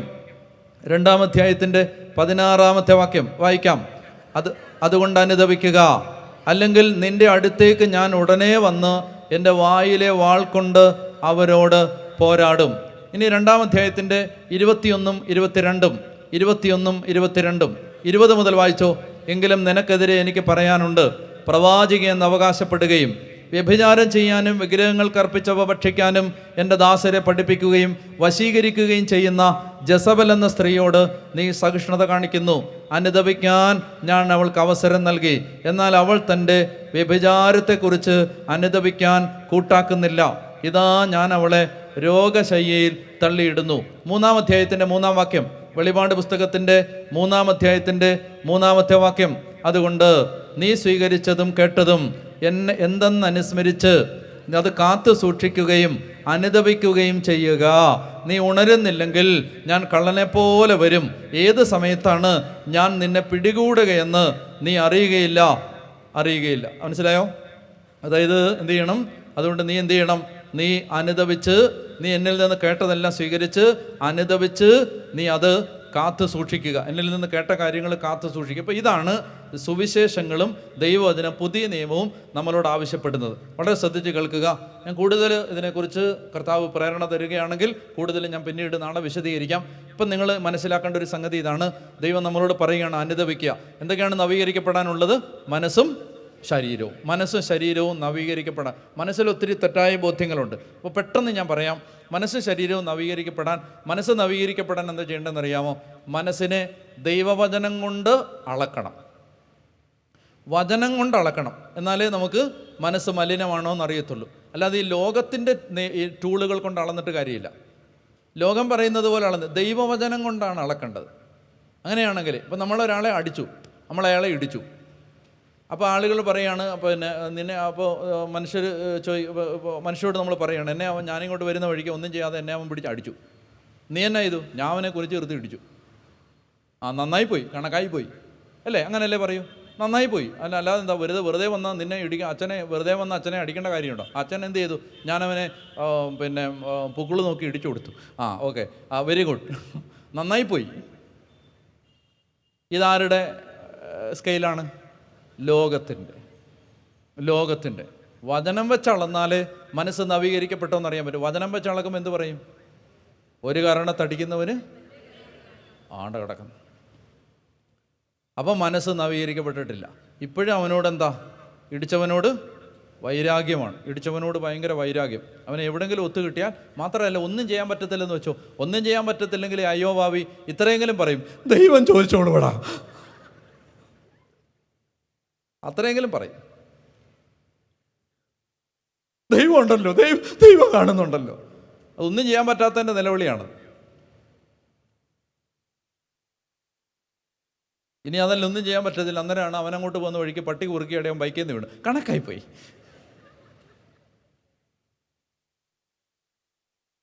എന്നാൽ പറയാണ് എന്താണ് ഒരു കാരണത്തടിക്കുന്നവന്. അപ്പം വചനം വെച്ച് അളന്നാലേ പറ്റൂ.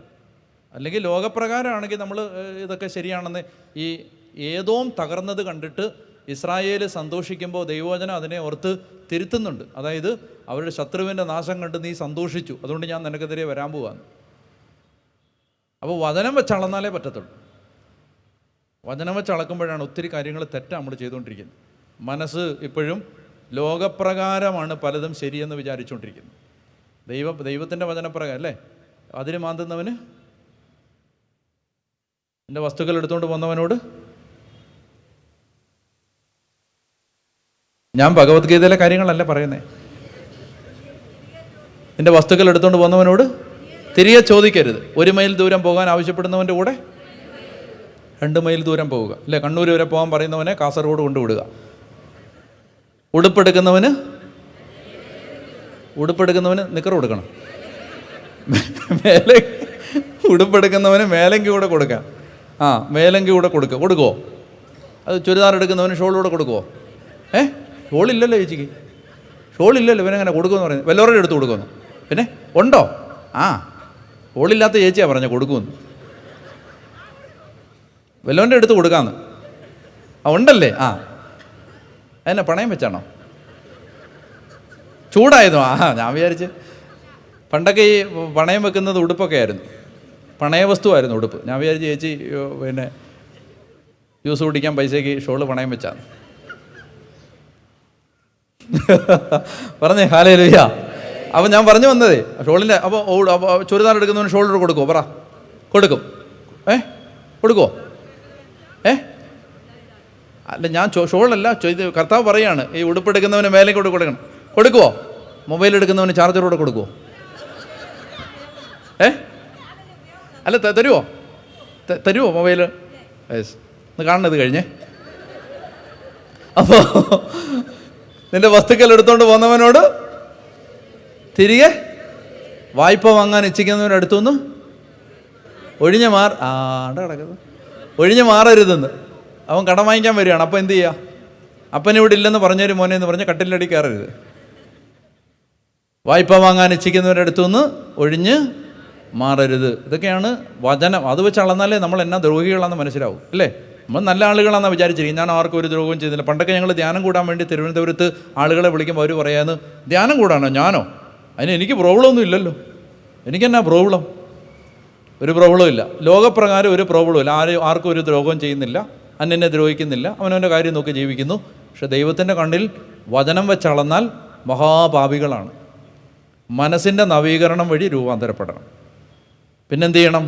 ശരീരങ്ങൾ വീണ്ടെടുക്കപ്പെടണം. ശരീരം വീണ്ടെടുക്കപ്പെടണം എന്ന് പറഞ്ഞാലുണ്ടല്ലോ, ഇപ്പം നമ്മളിപ്പോൾ ഒരാൾ ഭയങ്കരമായിട്ട് വിഷമിപ്പിച്ചു. ഇപ്പോൾ എന്നെ ഒരാൾ എന്ത് ചെയ്തു? ഒരാൾ വന്നിട്ട് അടിച്ചു, ഇങ്ങോട്ട് കയറി വന്നിട്ട് അടിച്ചു. ഒരുപാട് പേരുടെ ആഗ്രഹമായിരുന്നു അത്. ഒരാളത് പൂർത്തിയാക്കി. ഇയാൾക്ക് ഒരു അടി കിട്ടുന്നില്ലല്ലോ എന്നുള്ളതാണ് ഒത്തിരി പേരുടെ വിഷമം. അപ്പോൾ ഏതായാലും ഒരാൾ വന്നിട്ട് ആ ആഗ്രഹം പൂർത്തിയാക്കി. ഒറ്റ അടി. എനിക്ക് പിന്നെ നല്ല ആരോഗ്യമുണ്ട്. ആദ്യത്തെ അടിക്ക് തന്നെ ഞാൻ തലയിറങ്ങി വീണു. അപ്പോൾ അടിച്ചവനെ പക്ഷേ ഞാൻ കണ്ടായിരുന്നു. മാത്രമല്ല എൻ്റെ കൂടെ ഉള്ളവർ എന്ത് കാര്യം ഉണ്ടെങ്കിലും ഫോട്ടോ എടുക്കുന്നവരാ. അവരതിൻ്റെ ഫോട്ടോയും എടുത്തായിരുന്നു. അപ്പോൾ എന്ത് ചെയ്തു? എനിക്ക് ആളെ മനസ്സിലായി. അടിച്ചായിരുന്നു, എനിക്ക് അറിയാവുന്ന ആളാണ്. അതാ എനിക്ക് സങ്കടമായിപ്പോയി. അറിയാൻ വയ്യാത്തവൻ അടിച്ചെങ്കിൽ വിഷമമില്ലായിരുന്നു. അറിയാവുന്ന ആളാണ് അടിച്ചത്. അപ്പോൾ എന്ത് ചെയ്തു? അത് വിഷമമുണ്ട്, അടിച്ചതിൻ്റെ പേര് നല്ല വിഷമമുണ്ട്. എന്നാലും ഞാൻ വിചാരിച്ചു, ഞാൻ സുവിശേഷകനല്ലേ, അടിച്ചവനോട് വൈരാഗ്യം വെക്കാനൊന്നും എനിക്ക് അവകാശമില്ല. അതുകൊണ്ട് ഞാൻ ചിന്തിച്ചു, അവനോട് ഞാൻ ക്ഷമിക്കുകയാണ്, ഞാൻ അവനോട് ക്ഷമിക്കുകയാണ്. അപ്പോൾ അവനോട് ക്ഷമിച്ചു എന്നൊക്കെ പറഞ്ഞ് കർത്താവെ അവനെ അനുഗ്രഹിക്കണം എന്നൊക്കെ പ്രാർത്ഥിച്ച് പുറത്തിറങ്ങുമ്പോൾ ദാണ്ട്ര അവൻ നേരെ എതിരെ വരുന്നു.